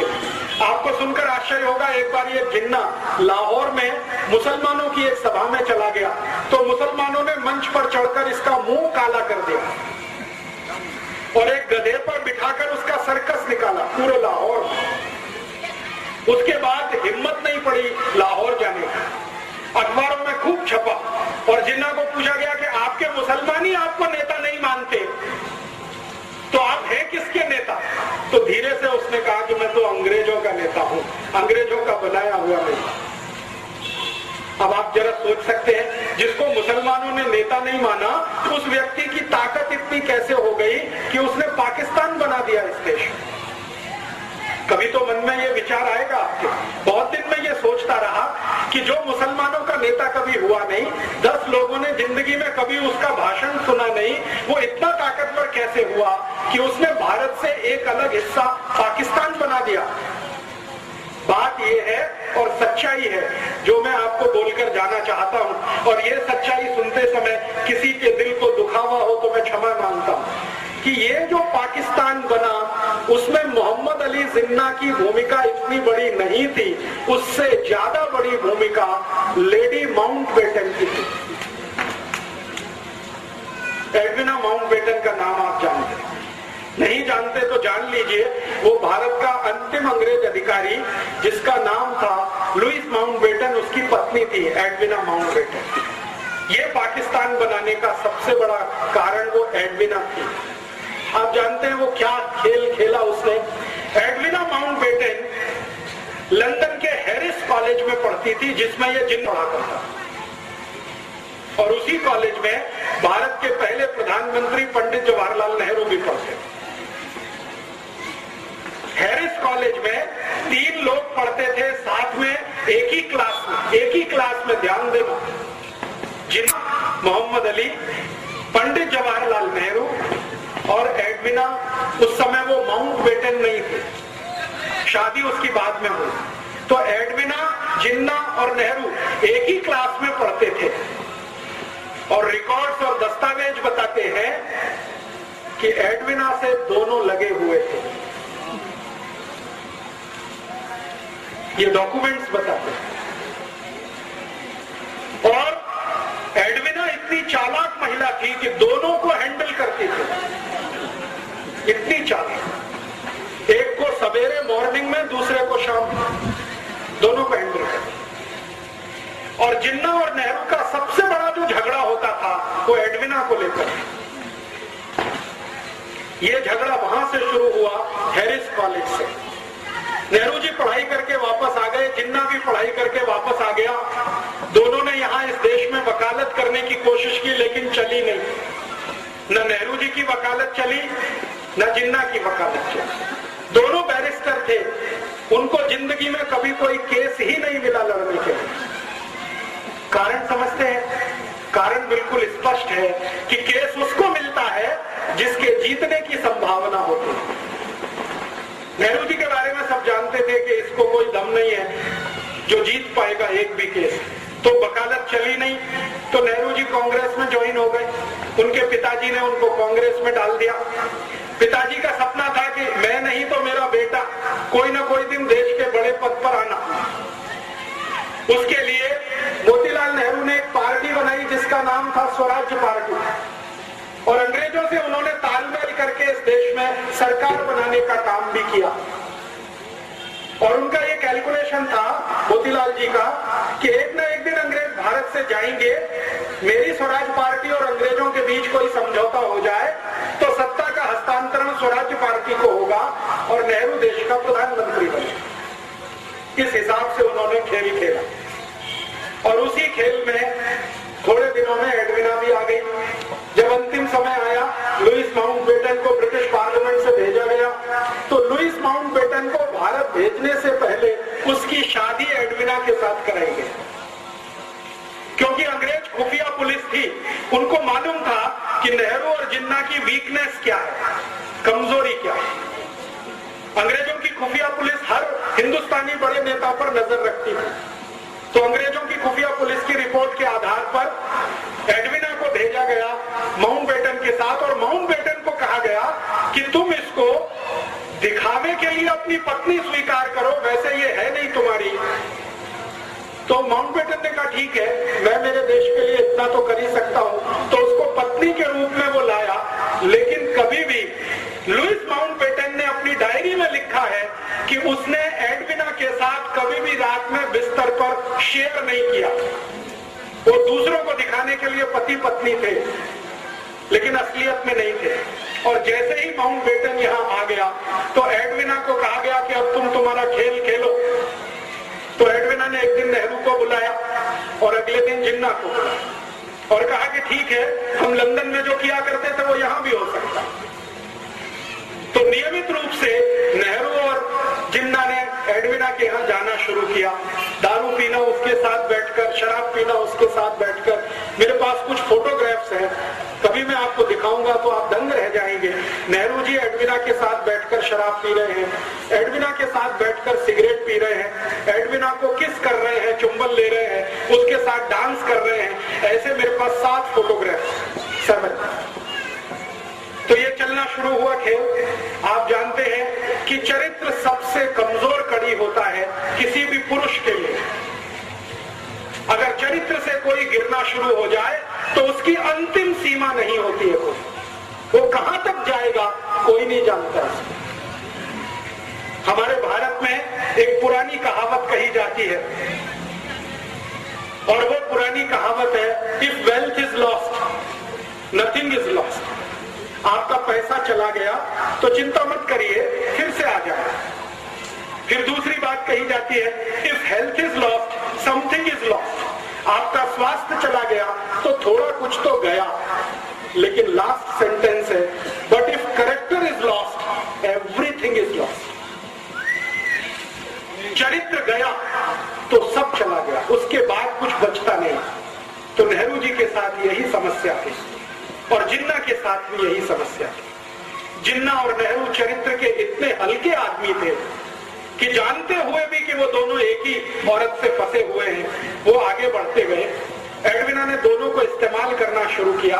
3 जुलाई 1947 को नेहरू जी एडविना से मिलने गए। रात को उसने फोटोग्राफ्स लिए, नेहरू जी के बेड में फोटोग्राफ लिए और वो फोटोग्राफ नेहरू जी के लिए बहुत गंभीर तकलीफ का कारण बन गए। एडविना ने एक दिन वो फोटो दिखाए नेहरू जी को कि देखिए आपके फोटोग्राफ्स मेरे पास है। और वो फोटोग्राफ्स क्या है जो मैंने आपको बताया। अगर ये रिलीज कर दिए जाए पूरे भारत में तो आपकी क्या हैसियत होगी और आपको जो सबसे आगे बढ़ाने वाला व्यक्ति है महात्मा गांधी, उनकी क्या हालत होगी। तो नेहरू जी ने एडविना को पूछा कि आखिर तुम चाहती क्या हो। तो उसने कहा कि एक पेपर है, उस पर आप साइन कर दीजिए। तो नेहरू जी ने कहा वो पेपर क्या है। तो उन्होंने कहा पेपर है कि भारत का बंटवारा करना है, हिंदू और मुसलमान के आधार पर करना, आप इसको साइन कर दीजिए। तो नेहरू जी ने कहा कि मेरी कांग्रेस वर्किंग कमेटी से पूछ लेता हूं। तो एडविना ने कहा इतना वक्त नहीं है मेरे पास, आप साइन करते हैं या कल ये फोटोग्राफ टाइम्स ऑफ इंडिया में छपते। नेहरू जी सरेंडर हो गए। रात को 3 बजे 3 जुलाई 1947 रात को 3 बजे उन्होंने भारत पाकिस्तान बंटवारे के पेपर्स पर साइन किए। अगले दिन सवेरे उसने जिन्ना को बुलाया एडविना ने, और जिन्ना के साथ उसने यही खेल खेला।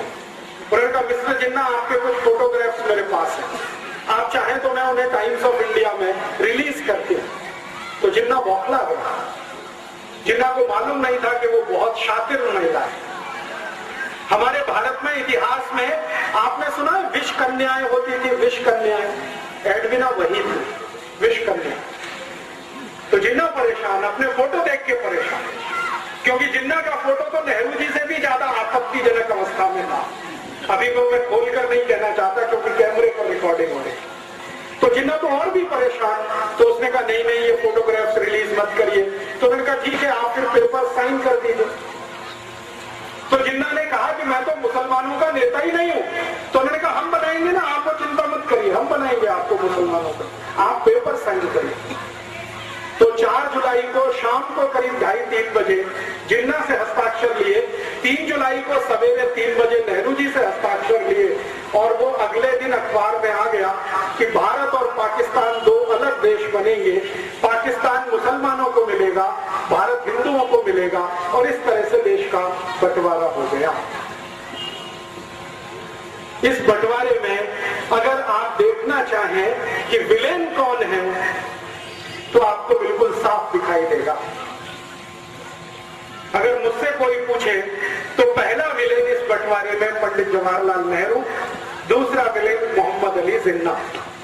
और मैं पंडित नेहरू को पहला विलेन क्यों मानता हूं, मैं आपको एक दूसरी घटना बताता हूं जो इतिहास में अभी दर्ज नहीं है, लेकिन डॉक्यूमेंट्स में वो घटना घटित है, डॉक्यूमेंट्स में उसका जिक्र है। वो घटना क्या है? घटना ये है कि भारत पाकिस्तान बंटवारा हो गया जिन्ना के हस्ताक्षर और नेहरू के हस्ताक्षर से। थोड़े दिन के बाद गांधी जी को यह पता चला, गांधी जी को पता चला तो गांधी जी ने अपना सिर पीटा। आप में से कोई शायद ये बात नहीं जानता है, गांधी जी को एक आदत थी और वो आदत ये थी कि वो अपने पर जब गुस्सा करते थे तो अपना सिर पीटते थे, ऐसे करके बहुत तेज मारते थे, घूंसों से मारते थे, अपने को मारते थे। जिस दिन गांधी जी को पता चला कि नेहरू ने बंटवारे के पेपर्स पर हस्ताक्षर किए, उस दिन उन्होंने अपने को पीटा और उन्होंने कहा कि अब मैं जिंदा नहीं रहना चाहता, क्योंकि मैंने जिसको आगे बढ़ाया वो इतना कमजोर निकलेगा ये मुझे नहीं मालूम। परिणाम क्या हुआ? गांधी जी ने जिन्ना को बुलाया और कहा कि भाई तुम ये बंटवारा क्यों कर रहे हो? तो जिन्ना ने कहा बापू मैंने हस्ताक्षर कर दिए हैं, लेकिन आप मुझे एक वचन दो तो मैं मेरा एक एफिडेविट लगाने को तैयार हूं और एडविना ने मेरे साथ जो ब्लैकमेलिंग किया है वो सबको बताने को तैयार है। गांधी जी ने पूछा क्या? उन्होंने कहा कि मुझे भारत का प्रधानमंत्री बनवा दो। गांधी जी ने कहा बस इतनी ही मांग है तुम्हारी? उन्होंने कहा मुझे प्रधानमंत्री बनवा दो, मुझे पाकिस्तान नहीं चाहिए। तो गांधी जी ने कहा ठीक है मैं विचार करूंगा तुम्हारी मांग की। अगले दिन नेहरू को बुलाया और नेहरू से कहा कि देखो जिन्ना तैयार है, वो एफिडेविट देना चाहता है, एडविना ने कुछ ब्लैकमेलिंग किया है, वो पूरे देश को बताना चाहता है, उसकी एक ही शर्त है कि भारत का प्रधानमंत्री उसे होना। बोलो।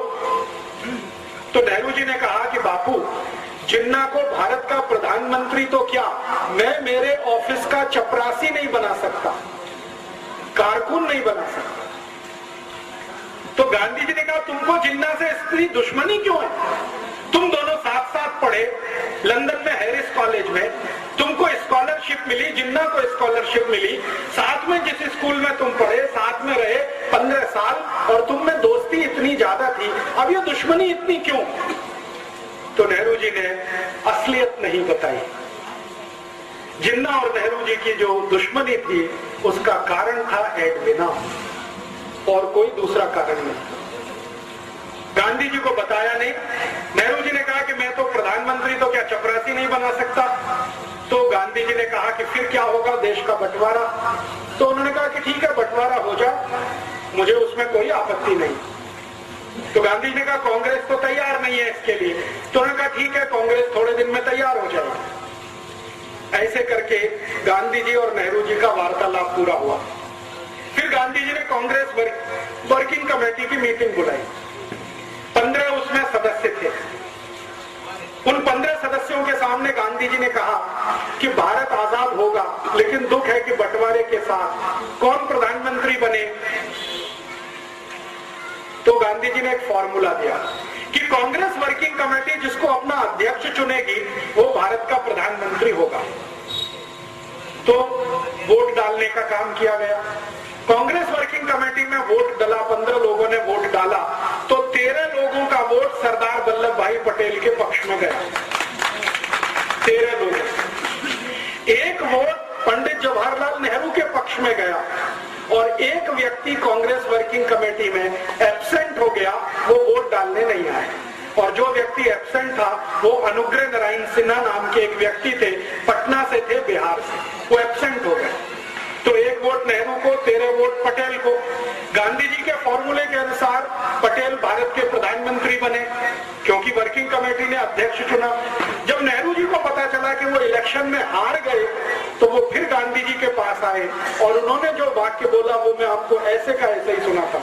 उन्होंने कहा बापू अगर मैं भारत का प्रधानमंत्री नहीं बना तो कांग्रेस को तोड़ दूंगा और टूटी हुई कांग्रेस से अंग्रेजों का समझौता होगा और पावर ट्रांसफर मुझे होगी, क्योंकि अंग्रेजों ने पहले से ये तय किया हुआ। और ये बात सही है। ब्रिटिश पार्लियामेंट में ये तय हो गया था कि भारत में कभी सत्ता का हस्तांतरण करना पड़े तो नेहरू के हाथ में ही सत्ता देनी है। क्यों? क्योंकि विंस्टन चर्चिल और क्लेमेंट आर एटली, जो दो बड़े लीडर थे उस समय इंग्लैंड के, एटली प्राइम मिनिस्टर था, Churchill leader of the opposition था, दोनों का ये मानना था कि ये नेहरू अपना ही आदमी है, शरीर से दिखने में हिंदुस्तानी है, आत्मा इसकी अंग्रेजों वाली है, इसको सत्ता दे दो तो भारत हमारे ही कब्जे में रहेगा, ऐसा मान लो। तो ब्रिटिश पार्लियामेंट ने प्रस्ताव कर दिया था, नेहरू जी को उसकी जानकारी हो गई थी। नेहरू जी ने इस पर गांधी जी को ब्लैकमेल किया और कहा कि मैं अगर सत्ता में नहीं आया तो कांग्रेस को तोड़ूंगा। और अंग्रेजों ने घोषणा की थी कि कांग्रेस अगर टूट भी गई तो नेहरू वाली कांग्रेस को वो पावर ट्रांसफर करके भारत से चले जाएंगे। तब गांधी जी ने सरदार पटेल को बुलाया और कहा कि अब क्या करना है। तो सरदार पटेल ने कहा कि देश का एक बंटवारा और हो, ये मुझे मंजूर नहीं है, मैं मेरा वापस लेता हूं, आप नेहरू को प्रधानमंत्री पद की शपथ करवाइए। तो गांधी जी ने कहा कि मैं प्रधानमंत्री पद की शपथ उसको नहीं करा सकता, क्योंकि मेरा दिल अब उससे हट गया है। ये जरूर है कि तुम मंत्रिमंडल में आ जाओ, डिप्टी प्राइम मिनिस्टर की पोस्ट पे रहो, ताकि नेहरू के ऊपर कंट्रोल रहे, और मैं तो जाऊंगा नहीं ऐसे किसी समारोह में जहां नेहरू को प्रधानमंत्री पद की शपथ दिलाई जाएगी। और आप जानते हैं कि 15 अगस्त 47 को जब शपथ ग्रहण समारोह हुआ, गांधी जी उसमें नहीं गए। गांधी जी नहीं गए। गांधी जी उस समय बंगाल के एक गांव में थे, नोआखाली में। ये गांव अभी बांग्लादेश में चला गया। तो नोआखाली के गांव में गांधी जी थे। करीब करीब दिल्ली से ये 1700 किलोमीटर दूर है नोआखाली। गांधी जी दिल्ली में नहीं थे। ट्रांसफर ऑफ पावर हुआ है। गांधी जी ये कहा करते थे, स्वतंत्रता नहीं आई है, आजादी नहीं आई है, सत्ता का हस्तांतरण हुआ है बस। और जो गांधी जी बोलकर नहीं गए और वो उनके कहने में समझ में आता है, वो मैं कह देता हूं। गांधी जी ये मानते थे कि गोरे अंग्रेजों की सत्ता किसी काले अंग्रेज के हाथ में आई, इसलिए वो सत्ता के समारोह में शामिल नहीं हुए। और आप फिर जानते हैं, इतिहास आपके सामने है, जिन्ना अलग पाकिस्तान का बन गया, ये बन गया। एक घटना बीच में और हुई थी, वो भी मैं समझा दूं आपको, तो समझ में आएगा नेहरू जी का चरित्र। गांधी जी को एक डॉक्टर मिलने आया एक बार, और ये घटना आजादी मिलने से थोड़े दिन पहले की है। गांधी जी कलकत्ता के पास नोआखाली में थे, एक डॉक्टर आया। वो डॉक्टर ने गांधी जी को परिचय दिया कि मैं मोहम्मद अली जिन्ना का पर्सनल फिजिशियन हूं। एक ईरानी व्यक्ति था, कोई नाम मैं भूल गया हूं, रिकॉर्ड्स में है। उसने गांधी जी को कहा कि मैं मोहम्मद अली जिन्ना का पर्सनल फिजिशियन हूं, आपसे अकेले में बात करना चाहता हूं। तो गांधी जी ने कहा क्या बात करना चाहते हो? तो उन्होंने कहा अकेले में, सबके सामने नहीं। तो गांधी जी उसको कमरे में लेके गए। अंदर जो बातचीत गांधी जी ने की, उन्होंने कहा कि देखो मेरी एक संकल्प है। गांधी जी ने डॉक्टर को कहा कि मेरी बातचीत में कोई तीसरा जरूर रहता है जो उसको नोट करता है, लिखता है। मैंने आपको क्या कहा, आपने मुझे क्या कहा। तो उन्होंने कहा वो कौन व्यक्ति है? उन्होंने कहा मेरा सेक्रेटरी प्यारेलाल, वो भी यहाँ रहेगा। तो डॉक्टर ने कहा ठीक है, उससे मुझे कोई बांधा नहीं, माने तकलीफ नहीं, आप बुला लो। तो प्यारेलाल जी को बुलाया और गांधी जी ने कहा कि मैं और ये बात करेंगे, एक एक शब्द लिखना। प्यारेलाल जी बहुत फास्ट लिखते थे, शॉर्ट हैंड में लिखते थे, बाद में उसका ट्रांसक्रिप्शन करते। तो डॉक्टर ने जो बताया गांधी जी को, गांधी जी परेशान हो गए वो सुन के। उन्होंने कहा कि मोहम्मद अली जिन्ना का मैं डॉक्टर हूं और ये जिन्ना बहुत जल्दी मरने वाला है। गांधी जी ने पूछा क्यों? तो उन्होंने कहा इसको बोन टीबी है, इसकी रीढ़ की हड्डी पूरी गल चुकी है, इसका नर्वस सिस्टम ज्यादा दिन काम नहीं करेगा। तो गांधी जी ने कहा कितने दिन जिंदा रहेगा? तो डॉक्टर ने कहा हो सकता है 2-3 महीने भी जिंदा ना रहे। तो डॉक्टर को पूछा गांधी जी ने आप क्या चाहते हैं? तो उन्होंने कहा मेरी इच्छा है कि आप किसी तरह नेहरू को समझा लो, 2-3 महीने ये जिंदा रहेगा, इसको भारत का प्रधानमंत्री बना दो, देश का बंटवारा तो नहीं होगा। तो गांधी जी ने कहा कि तुम्हारी यह बात में अगर सच्चाई है तो मैं जरूर प्रयास करूंगा। फिर उन्होंने नेहरू को बुलाया और कहा देखो नेहरू, ये मरने वाला है जिन्ना, ज्यादा दिन जिंदा नहीं रहेगा, इसको बोन टीबी हो गई है, इसका डॉक्टर कहता है कि 2-3 महीने से ज्यादा जिंदा नहीं रहेगा, तुम क्यों अड़े हुए हो? इसको प्रधानमंत्री बन जाने दो, 2-3 महीने के बाद तुम बन जाना, देश तो एक रहेगा। तब नेहरू ने फिर वही बात कही कि मैं जिन्ना को मेरे ऑफिस का चपरासी नहीं बना सकता,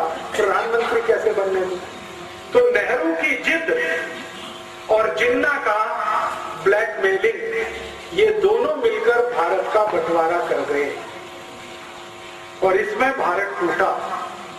भारत और पाकिस्तान दो अलग देश बने, किसी सिद्धांत के आधार पर नहीं, कोई विचार के आधार पर नहीं, सिर्फ प्रधानमंत्री पद की कुर्सी के कारण। और मैं अभी सब लोगों को ये बोलता हूं कि नेहरू जी तो स्वर्गवासी हो गए 1964 में, लेकिन उनकी आत्मा अब भारत के उन सब नेताओं में प्रवेश कर चुकी है जो कुर्सी के लिए कुछ भी करने को तैयार। तो मर गए 27 मई 1964 को। और आप में से शायद कोई जानता है या नहीं, नेहरू जी की मृत्यु बहुत ही दुखद थी। उनको सबसे खराब वो बीमारी हुई थी जिसको सेक्सुअल ट्रांसमिटेड डिसीज कहा जाता, एसटीडी, आज का एड्स कह सकते हैं। एसटीडी उनको था और उनकी मृत्यु के समय जिस डॉक्टर ने उनको एग्जामिन किया था वो बताता है कि नेहरू जी का शरीर सड़ गया, कीड़े पड़ गए थे। बहुत दुखद मृत्यु थी। नेहरू जी की मृत्यु के समय उनके परिवार की जो महिला उनके साथ में थी, उसकी लिखी हुई डायरी में ये है कि नेहरू जी के अंग सड़ गए थे, शरीर के कीड़े पड़ गए थे उसमें, इसलिए वो प्रधानमंत्री पद से छुट्टी लेकर देहरादून गए थे छुट्टी बिताने के लिए, लेकिन वहां से वापस नहीं आए। तो वो तो चले गए, पाकिस्तान बनवा गए इस देश में। जिन्ना का क्या हुआ, भारत पाकिस्तान जैसे ही अलग हुए उसके लगभग 7वें महीने में जिन्ना मर गया। बंटवारा हो गया 14 अगस्त 1947 और इसके ठीक 7वें महीने में जिन्ना मर गया। तो उधर पाकिस्तान जिसने बनाया वो पाकिस्तान का मजा नहीं ले पाया कभी, और पाकिस्तान जिनके लिए बनाया वो पाकिस्तान कभी गए नहीं। आप जानते हैं पाकिस्तान बनाने का जो सबसे बड़ा लॉजिक था वो ये कि भारत में रहने वाले मुसलमान वहां जाएंगे और उनके लिए पाकिस्तान बनेगा। वो यहां से गए नहीं, वो यहां है, शिया हो चाहे सुन्नी हो, वो भारत में ही है, वो पाकिस्तान गए नहीं। और जिन्होंने कभी पाकिस्तान मांगा नहीं उनके सिर पर यह पाकिस्तान थोप दिया गया। वो अफगानिस्तान की सीमा पर रहने वाले जो बलूची लोग हैं ना, उनके ऊपर जबरदस्ती ये थोप दिया।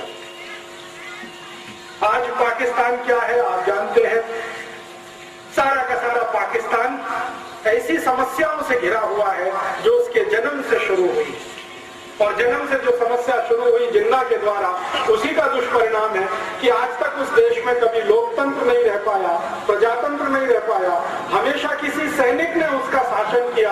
और आज भी आप जानते हैं परवेज मुशर्रफ उन्हीं सैनिकों का रूप है जो जिन्ना के द्वारा पल्लवित और पोषित हुए। लेकिन भारत को एक बड़ा नासूर दे गए, और वो नासूर ये भारत के 3 विलेन, एक जिन्ना, नेहरू और एडविना, ये 3 विलेन को मैं मानता हूं भारत के बंटवारे के लिए जिम्मेदार। इतिहास के सारे डॉक्यूमेंट्स यही बताते हैं।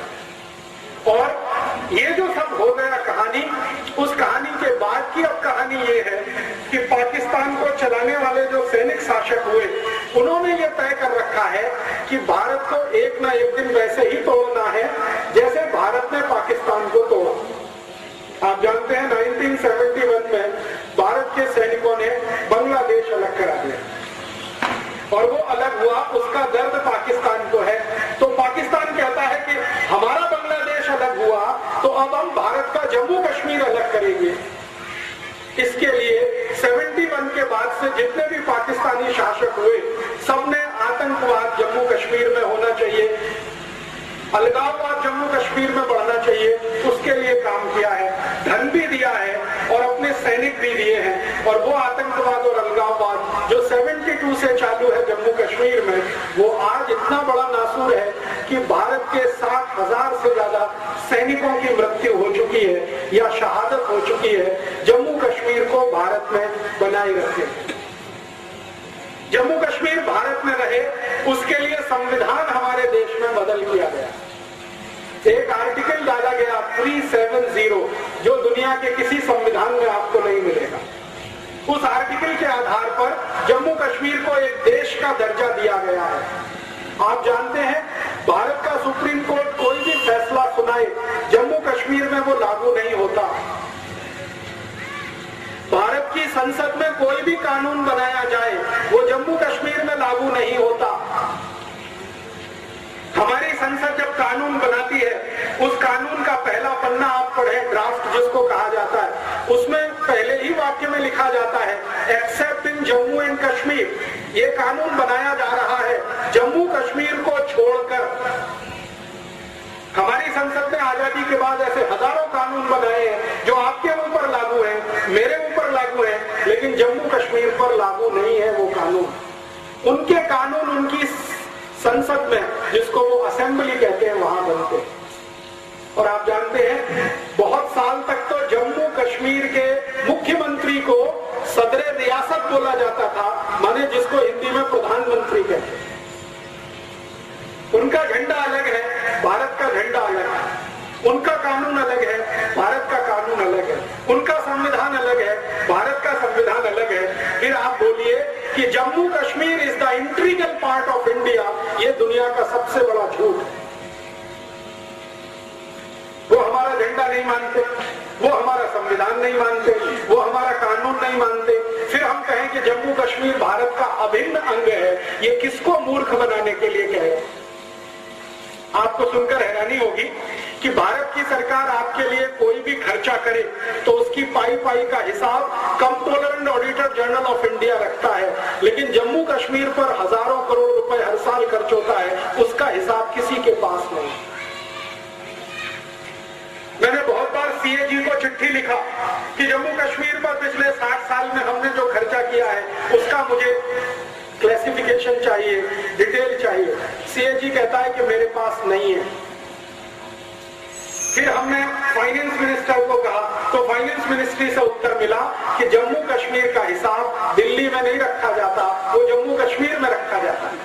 फिर जम्मू कश्मीर को पत्र गया हमारा, वहां से वापस आ गया कि ये हिसाब हम किसी भी भारतवासी को बताने के लिए मजबूर नहीं। मेरी चिट्ठी मेरे पास है। वो मानते नहीं कि भारत का अंग है, हम जबरदस्ती कहते हैं कि ये भारत का अंग है। पाकिस्तान वहां आतंकवादी भेजता रहता है, खुराफात करता रहता है, उनके लिए पैसा उपलब्ध कराता रहता है। अब आप सोचेंगे कि पाकिस्तान में इतना दम है कि वो 60 साल से आतंकवादियों को भेज के पैसा खर्च करके इसको चलाए रख सकता है, तो आप सुनकर ताज्जुब करेंगे। पाकिस्तान की दम नहीं है ये सब करने की। पाकिस्तान को ये सब करने के लिए अमेरिका उकसाता रहता है।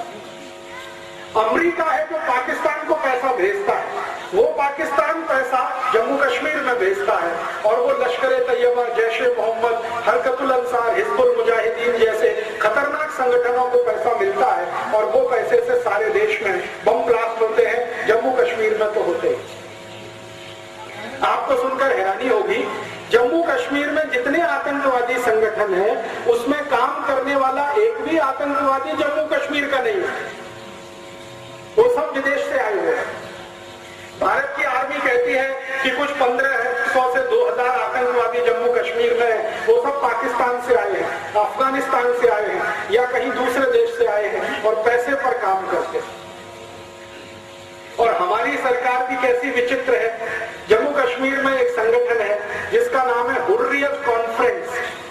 ये छोटी छोटी पार्टियों का एक बड़ा समूह है। इस हुर्रियत कॉन्फ्रेंस में एक आदमी है, उसका नाम है यासीन मलिक।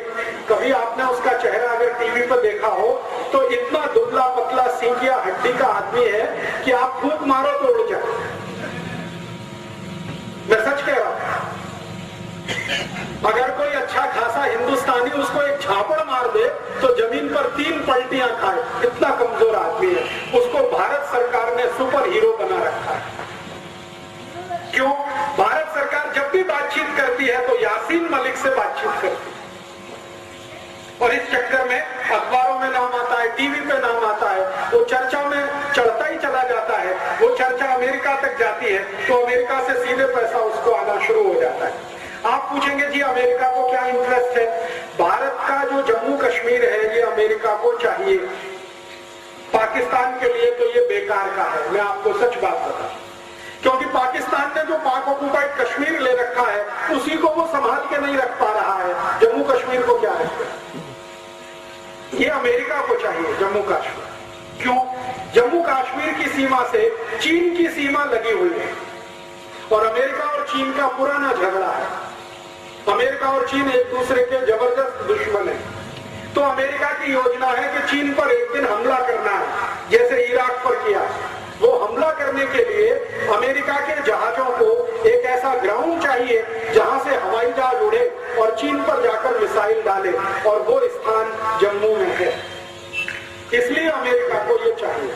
तो अमेरिका बंदूक चला रहा है पाकिस्तान के कंधे पर रख के, और ये बंदूक है कि जम्मू कश्मीर भारत से अलग हो जाए, पाकिस्तान संभाल नहीं पाएगा, पाकिस्तान ये अमेरिका को दे देगा, अमेरिका फिर वहां सैनिक अड्डा बनाएगा और वो सैनिक अड्डा एक दिन चीन के खिलाफ काम आएगा। ये है राजनीति।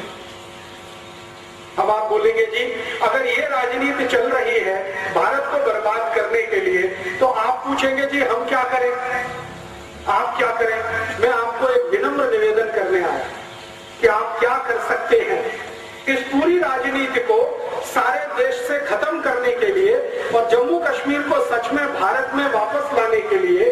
अगर आप कुछ कर सकते हैं तो जानते हैं क्या, आप में से जितने भी नागरिक यहाँ खड़े हैं कभी भी जम्मू कश्मीर घूमने के लिए मत जाइए। आप परेशान हो जाएंगे ये सुनकर। आप कहेंगे जी दुनिया का सबसे बड़ा स्वर्ग है, दुनिया का सबसे खूबसूरत स्थान है, हम जिंदगी भर पैसा कमाते हैं बचाते हैं, जम्मू कश्मीर घूमने जाएंगे। और राजीव दीक्षित बोल रहा है कि जम्मू कश्मीर घूमने मत जाइए। मैं ये बात पूरे जम्मू कश्मीर का 4 बार प्रवास करने के बाद कह रहा हूँ। 4 महीने में जम्मू कश्मीर में रहा, मैंने जो देखा वो आपको मैं बता रहा हूँ। आप यहाँ से यात्री और पर्यटक बनकर जब जम्मू कश्मीर जाते हैं तो आपके ऊपर सबसे ज्यादा टैक्स जम्मू कश्मीर की सरकार लगाती है, जो भारत में कभी नहीं लगता। वो सारे के सारे टैक्स का पैसा कुछ हाथों से होता हुआ आतंकवादियों तक पहुंचता है।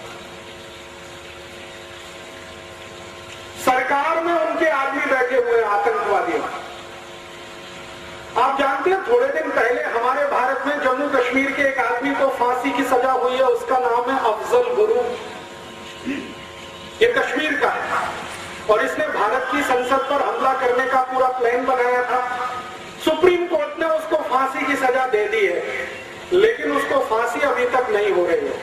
कारण समझते हैं, उस अफजल गुरु को बचाने वाले सरकार में बहुत बड़े बड़े लोग बैठे हैं।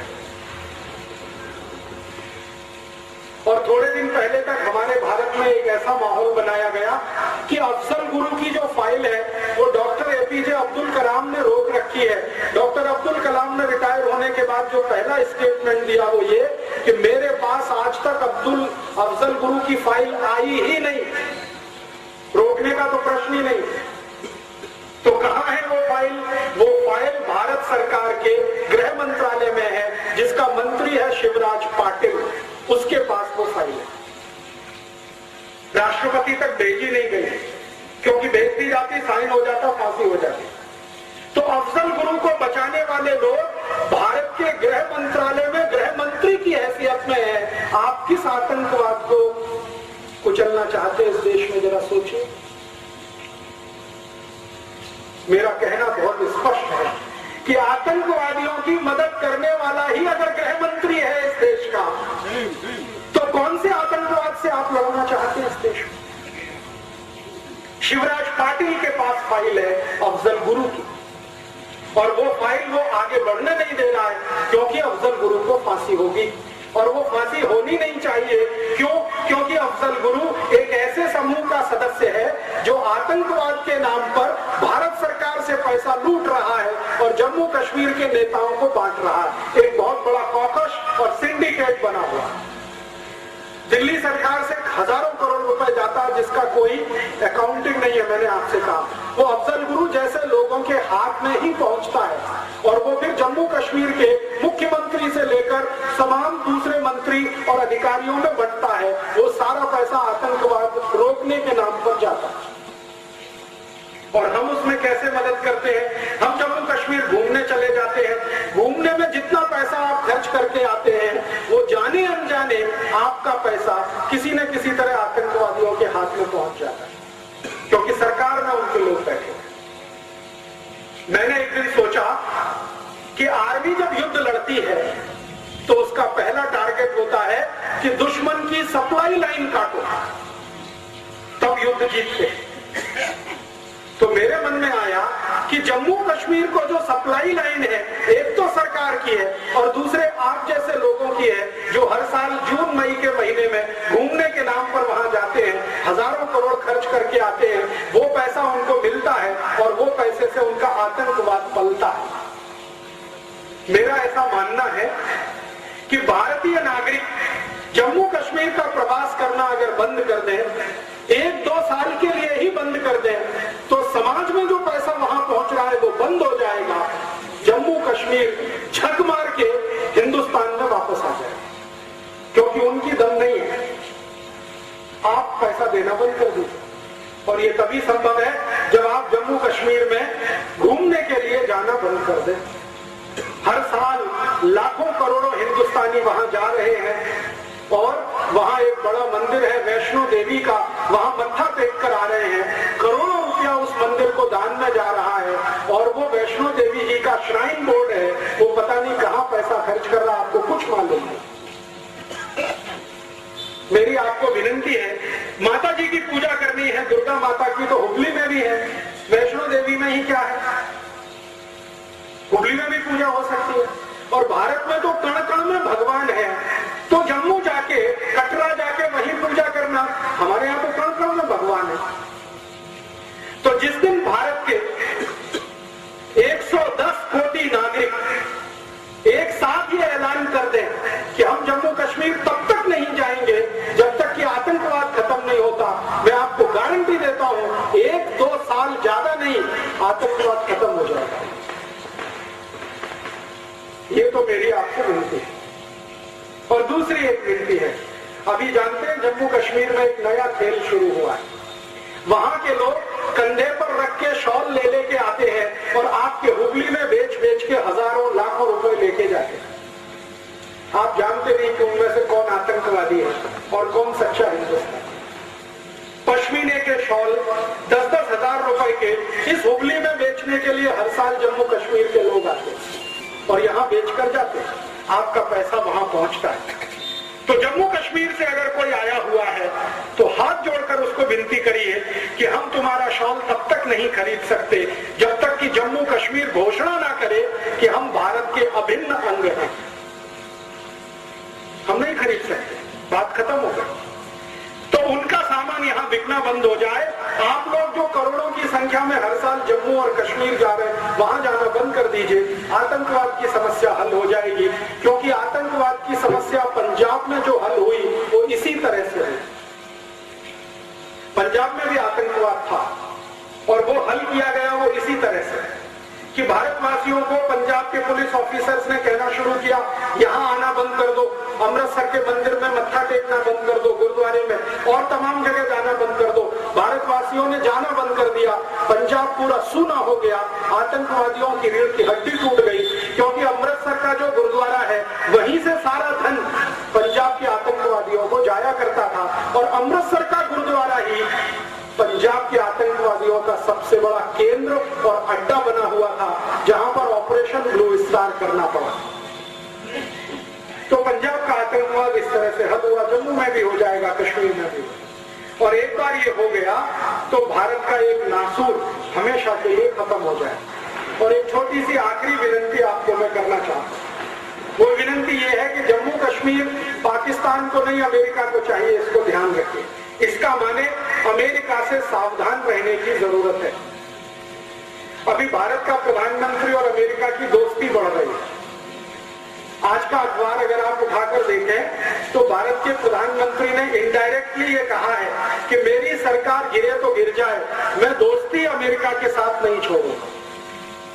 आप जानते हैं सरकार चलाने वाली जो लेफ्ट पार्टीज है उन्होंने धमकी दे दी है कि अमेरिका के साथ परमाणु करार पर आपने बात आगे की, हम समर्थन वापस लेंगे, सरकार गिरेगी। तो प्रधानमंत्री ने आज कह दिया सरकार गिरे तो गिरे, हम अमेरिका से दोस्ती नहीं तोड़ेंगे, माने परमाणु समझौता हम अमेरिका के साथ करेंगे। ये अमेरिका परमाणु समझौते के नाम पर हमारा हाथ पकड़ रहा है, थोड़े दिन में ये गर्दन पकड़ लेगा। क्योंकि अमेरिका का चरित्र ही यही है, जिससे अमेरिका ने दोस्ती की है उसी को बर्बाद किया। आपको मालूम है सद्दाम हुसैन 1980 में अमेरिका का दोस्त था और सद्दाम हुसैन को इराक का राष्ट्रपति अमेरिका ने बनवाया और वही सद्दाम हुसैन को अमेरिका ने मरवाया। वो अभी हमारी आंखों के सामने। एक छोटा सा देश है वियतनाम। वियतनाम अमेरिका का दोस्त था 1960 में, फिर 1970 के आसपास इसी वियतनाम पर अमेरिका ने बम गिराए और बर्बाद कर दिया उस देश। ऐसे सैकड़ों उदाहरण। तो अमेरिका की दोस्ती बहुत खतरनाक है। और मैं तो लोगों से सीधी भाषा में ये कहता हूं कि जो खतरनाक जीव जंतु होते हैं उनसे दोस्ती नहीं की जाती। कोबरा सांप है, उससे दोस्ती नहीं हो सकती, दूर ही रहना अच्छा है। कोबरा सांप से भी ज्यादा खतरनाक रसल स्वाइपर और करैत होता है, उससे दोस्ती नहीं होती है, पता नहीं कब पलटवार कर दे और आप खत्म हो जाए। इसलिए खतरनाक जीव जंतुओं से दूर रहना ही अच्छा होता है, उनसे दोस्ती अच्छी नहीं है। अमेरिका से भी दोस्ती भारत के लिए अच्छी नहीं। तो आप बोलेंगे इसके लिए हम क्या कर सकते हैं? आप सब भारतवासी मिलकर एक काम कर सकते हैं, वो ये कि अमेरिका के लिए सप्लाई लाइन भारत से बनी हुई है, उसको भी तोड़ दो आप। क्योंकि यहां से पैसा अमेरिका जा रहा है, अमेरिका पाकिस्तान को दे रहा है, पाकिस्तान जम्मू कश्मीर के आतंकवादियों को दे रहा है, वो आतंकवादी हमारे लिए सिर दर्द पैदा कर। आप बोलेंगे जी ये पैसा अमेरिका कैसे जा रहा है? भारत में अमेरिका की 4,500 कंपनियां धंधा कर रही है।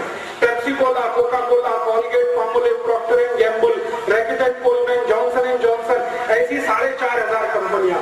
इनका माल हम खरीदी कर रहे हैं। हम इन कंपनियों को हर साल 2 लाख कोटी रुपए दे रहे हैं। वो अमेरिका जा रहा है, अमेरिका वो पैसा पाकिस्तान को, पाकिस्तान वो पैसा आतंकवादियों को, और आतंकवादी उस पैसे से हमारा सिर दर्द है। तो ये पैसा अमेरिका जाना बंद कर दीजिए। क्या करना है इसके लिए? इसके लिए वही करना है जो लोकमान्य तिलक का सूत्र था। 1905 में लोकमान्य तिलक ने कहा कि स्वराज्य चाहिए तो अंग्रेजी माल बहिष्कार करो। मैं 2007 में आपको कहने आया कि स्वराज्य को सुरक्षित रखना है तो अमेरिकी माल का बहिष्कार। आप बोलेंगे जी अमेरिकी माल कौन सा? पेप्सी कोला, कोका कोला, ये अमेरिका का। कॉलगेट, क्लोजअप, पेप्सोडेंट, सिबाका, फॉरेंस, ये अमेरिका का। बहुत सारे परदेशी अमेरिका के साबुन हमारे घर में हैं, शैम्पू हमारे घर में है, उनका बनाया हुआ shirt pant, Nike, Adidas, Puma, butterfly, Lotto, cold, ये सब अमेरिका का है। रेबेन का चश्मा अमेरिका का है। बहुत सारे सामान हमारे घर में है, ये सब खरीदना बंद कर दो आप। और सच में गणपति उत्सव के लिए आप अपने को अधिकारी समझते हो तो श्री लोकमान्य तिलक की तरह से अंग्रेजी और अमेरिकी सामानों की होली जला दो, आग लगा दो, तो लोकमान्य तिलक का आशीर्वाद आपको भी मिल जाए और आगे से वो खरीदना बंद कर दो। आप बोलोगे माहिती कैसे मिलेगी? क्या वस्तु अमेरिका की है, क्या भारत की है? हमारे आजादी बचाओ आंदोलन की तरफ से एक पत्रक बनाया गया है, कन्नड़ में है, मराठी में भी है, हिंदी में भी है। वो पत्रक आप ले लो, उसमें पूरी माहिती है क्या क्या वस्तु अमेरिका और विदेश से आती है। वो खरीदेंगे नहीं, पेप्सी कोला, कोका कोला पिएंगे नहीं, क्योंकि ये पानी जो आप पीते हो इसका 10,000 कोटी अमेरिका जाता है। अमेरिका पाकिस्तान को देता, पाकिस्तान आतंकवादियों को, वो आपके देश पे बम गिराते। तो पेप्सी को बंद कर दो पीना। फिर आप बोलोगे क्या पिए? यलनीर पियो, मज्जिगे पियो, कब्बिन हाल पियो, हाल पियो, कुछ नहीं मिलता तो शुद्ध नीर पियो, पेप्सी कोक से अच्छा। तो इस गणपति उत्सव के समय में आपको एक सूत्र देता हूं, पेप्सी कोक कुड़िए बेड़ी, यलनीर कुड़ीरी, मज्जिगे कुड़ीरी, हाल कुड़ीरी, कब्बिन हाल कुड़ीरी, पेप्सी कोक कुड़ी बेड़ी। ऐसे ही कॉलगेट, क्लोजअप, पेप्सोडेंट उपयोग मारबेड़ी, क्योंकि ये अमेरिकन है। तो आप बोलेंगे क्या करना? बेबिन कड्डी उपयोग, इसी बेबिन कड्डी, होगे कड्डी, दंत मंजन, लाल दंत मंजन जास्ती उपयोगी। कॉलगेट, क्लोजअप उपयोग मारबेड़ी, लाइफबॉय, लक्स, लिरिल, रेक्सोना उपयोग मारबेड़ी, स्वदेशी सोप उपयोगी, मैसूर संदन, चंद्रिका, मेडिमिक्स स्वदेशी सोप है, उसको उपयोग करो। बूट और चप्पल जो भी है वो हुबली के किसी कारीगर से खरीदो जो हाथ से बनाता है। बाटा कंपनी का कभी मत खरीदो, ये अमेरिकन है। बाटा, बीएससी, एडिडास, प्यूमा, बटरफ्लाई, ये सब अमेरिकन है। जास्ती से जास्ती अमेरिकन वस्तु बहिष्कार। ये अगर आपने किया 1.5 लाख कोटी रुपए देश को लाभ होता है। और अगर अमेरिका को ये धन नहीं मिलेगा, वो पाकिस्तान को नहीं दे सकता। पाकिस्तान को धन नहीं मिलेगा, उसकी ताकत नहीं कि वो भारत में आतंकवाद चला सके। तो हम इसमें कितना समाधान तो कर सकते हैं। मेरे एक दोस्त हैं, उनका नाम है शिव खेड़ा। वो एक बहुत अच्छी बात कहते हैं। वो कहते हैं कि भारत की कोई भी समस्या के समाधान में अगर भारतवासी शामिल नहीं है तो वो सब भारतवासी समस्या का हिस्सा है। अगर आप इस देश से आतंकवाद मिटाना नहीं चाहते तो आप आतंकवाद का हिस्सा है। अगर आप गरीबी, भुखमरी, बेकारी इस देश की दूर करने नहीं चाहते तो आप भी गरीबी, भुखमरी का हिस्सा है। माने जो समस्या है उसको हम समाधान करेंगे, भगवान उसके लिए हमें मदद करेंगे। तो हम समस्या के समाधान के रूप में अपने जीवन से अमरीकी चीज वस्तुओं का बहिष्कार करें, अमरीकी दवाओं का बहिष्कार करें, अमरीकी जो भोजन आया है, pizza, burger, hot dog, cold dog, ये बहिष्कार करें। कोई भी अमरीकी वस्तु नहीं वापरे। और आप में से किसी का भी कोई मित्र, बेटा, बेटी अमेरिका में है, उसको हाथ जोड़कर विनती करें कि भारत में वापस आओ। तुम्हारी भारत माता को जरूरत है, अमेरिका को इतनी जरूरत नहीं है तुम्हारी। तो ऐसा एक अभियान पूरे देश में चले जो श्री तिलक ने चलाया 1905 में, वो 2007 में फिर चले। ऐसी भावना के साथ में ये सब कहने आए। आप कहेंगे जी अमरीकी कोलगेट, क्लोजअप और उनका पेप्सी कोक तो हम आसानी से बहिष्कार कर सकते हैं, लेकिन अमरीकी दवाओं का बहिष्कार कैसे करें? बहुत लोग कहते हैं कि अमरीकी दवाएं नहीं खाएंगे हम तो मर जाएंगे, कैंसर से, डायबिटीज से, हार्ट अटैक से। मैं आपको निवेदन ये करने आया कि आप सारी अमरीकी अंग्रेजी दवाएं खाना बंद कर दो। आपको कोई भी बीमारी नहीं मार सकती। आपके घर में, आपके रसोई में, आपके किचन में इतनी अच्छी दवाएं हैं जिनका उपयोग आप करके बीमारी से बच सकते हैं। जैसे हार्ट अटैक की बीमारी है जिसके लिए अमेरिका से बहुत दवाएं आती हैं, बंद कर दो। उस हार्ट अटैक से बचने का सबसे अच्छा औषध हमारे घर में है। हमारे घर में एक सोरेकाई है, सोरेकाई रस, मराठी में उसको कहते हैं दूधी भोपड़ा। दूधी भोपड़े का रस पीना शुरू कर दो, 3 महीने के बाद आपको हार्ट अटैक की बीमारी ही खत्म हो जाए। भारत में एक योग और प्राणायाम सिखाने वाले संत हैं स्वामी रामदेव। 3 लाख लोगों का उन्होंने हृदयघात ठीक कर दिया दूधी भोपड़े के रस से, सोरेकाई के रस से। आप भी कर सकते। हृदयघात के लिए कोई डॉक्टर के पास जाने की जरूरत नहीं, दूधी भोपड़े का रस चालू करो। दूसरा आप बोलोगे जी डायबिटीज के लिए क्या? डायबिटीज के लिए बहुत अच्छी औषध है मेंटे बीज और त्रिफला चूर्ण, दोनों मिक्स करके सुबह खाली पेट खाना शुरू करो। 3 महीने में डायबिटीज में इंसुलिन लेना ही नहीं पड़ेगा। आप बोलते हैं जो जॉइंट्स पेन है, हिप जॉइंट्स में पेन है, नी जॉइंट्स में पेन है, इसके लिए क्या दवा है? इसके लिए सबसे अच्छी दवा है सुन्नत नीरू। सभी घर में है सुन्नत नीरू 1 चम्मच डेली आपने उपयोग करना शुरू किया, 3 तिंगळानंतर सभी जॉइंट्स पेन ठीक हो जाएगा। और ये 15 वर्ष का मेरा तजुर्बा है, वो मैं बोल रहा हूं। 15 साल से मैं ये एक्सपेरिमेंट कर रहा हूं। मेंथे बीज पर, त्रिफला चूर्ण पर, सुन्नत नीरू पर, सोरेकाई रस, सोतेकाई रस, कुंबड़काई रस, बदनीकाई रस, ये सभी रसों पर एक्सपेरिमेंट करके मैं बता रहा हूं कि 140 रोग समाप्त करने का ताकत हमारे किचन में है, घर में है। औषधि का आवश्यकता नहीं है, माहिती होनी चाहिए। हिंदुस्तान में और आपके सबसे खराब रोग, कैंसर का भी रोग आप ठीक कर सकते हैं। जो देशी गाय होती है ना, स्वदेशी गाय, भारतीय गाय, इसका मूत्र अगर आप नियमित रूप से पिए और हर्षिन रस, हर्षिन टर्मरिक जो ताजा आता है उसको पीस कर चटनी बनाकर रस निकालें, उसमें जेनतुक मिक्स करके लेने लगे तो गाय का मूत्र, देशी गाय का मूत्र और हर्षिन रस 4 महीने जो आपने दे दिया, कैंसर के मरीज को बहुत आराम आ जाए, आसानी से भी कर। ये सब माहिती हमारे आयुर्वेद में है, अष्टांग हृदय में है, बड़े बड़े ग्रंथों में है। आप सिर्फ ले लीजिए माहिती। अब बहुत लोग कहते हैं राजीव भाई आपने तो सब पढ़ा है, हमको तो माहिती नहीं है। मैंने ये सब ग्रंथ पढ़ने के बाद कुछ छोटे छोटे पुस्तक बनाए। एक पुस्तक बनाया गोमूत्र चिकित्सा, एक बनाया स्वदेशी भारतीयता, ऐसे बहुत पुस्तक हैं। यहाँ पर हमारे कार्यकर्ताओं के पास है, आप चाहे तो ले सकते हैं, ये गाड़ी में है। इन पुस्तकों में 140 रोग समाप्त करने का माहिती है। गाय के मूत्र से, मेंथी बीज से, बदरी का ही रस, कुंभड़ का ही रस, सोते का ही रस से। और जो मैं आपको दूसरी माहिती दे रहा था श्री तिलक के बारे में, स्वदेशी आंदोलन के बारे में, उसकी भी पुस्तक है, स्वदेशी मत्तु भारतीय से, कन्नड़ में है, आप ले लीजिए। पुस्तक को मेरा कॉपीराइट नहीं है, सबको कॉपी करने का राइट है। आपको अच्छी लगे आपके नाम से प्रकाशित करिए, हंडी हंडी नगर नगर प्रचार करिए, देश का काम होगा। मैं ये देश के लिए कर रहा हूं, आपको ये विनती करने आया। और ये जो व्याख्यान मैंने दिया, उपन्यास दिया, बार बार अगर सुनना चाहे तो इसका कैसेट है, सीडी है, वो भी ले सकते हैं, कॉपी कर करके दूसरों को दे सकते हैं। मैं चाहता हूं कि जो माहिती मैंने आप तक दी, वो माहिती ज्यादा से ज्यादा लोगों तक पहुंचे और देश की समस्याओं का असली जन्म कहां से हुआ और कैसे हम इनका निदान करें, वो सबके समझ में आए। तो शायद ये गणपति उत्सव मनाना हमारा सार्थक हो जाए। गणपति उत्सव की सबसे बड़ी सार्थकता है कि जैसे आजादी और स्वराज्य लाने के लिए गणपति उत्सव उपयोग में लाया गया, वैसे ही स्वराज्य बचाने के लिए ये गणपति उत्सव का उपयोग हो। यही भावना से मैं यहाँ आया, आपने बड़े ध्यान से सुना, मैं आभारी हूँ।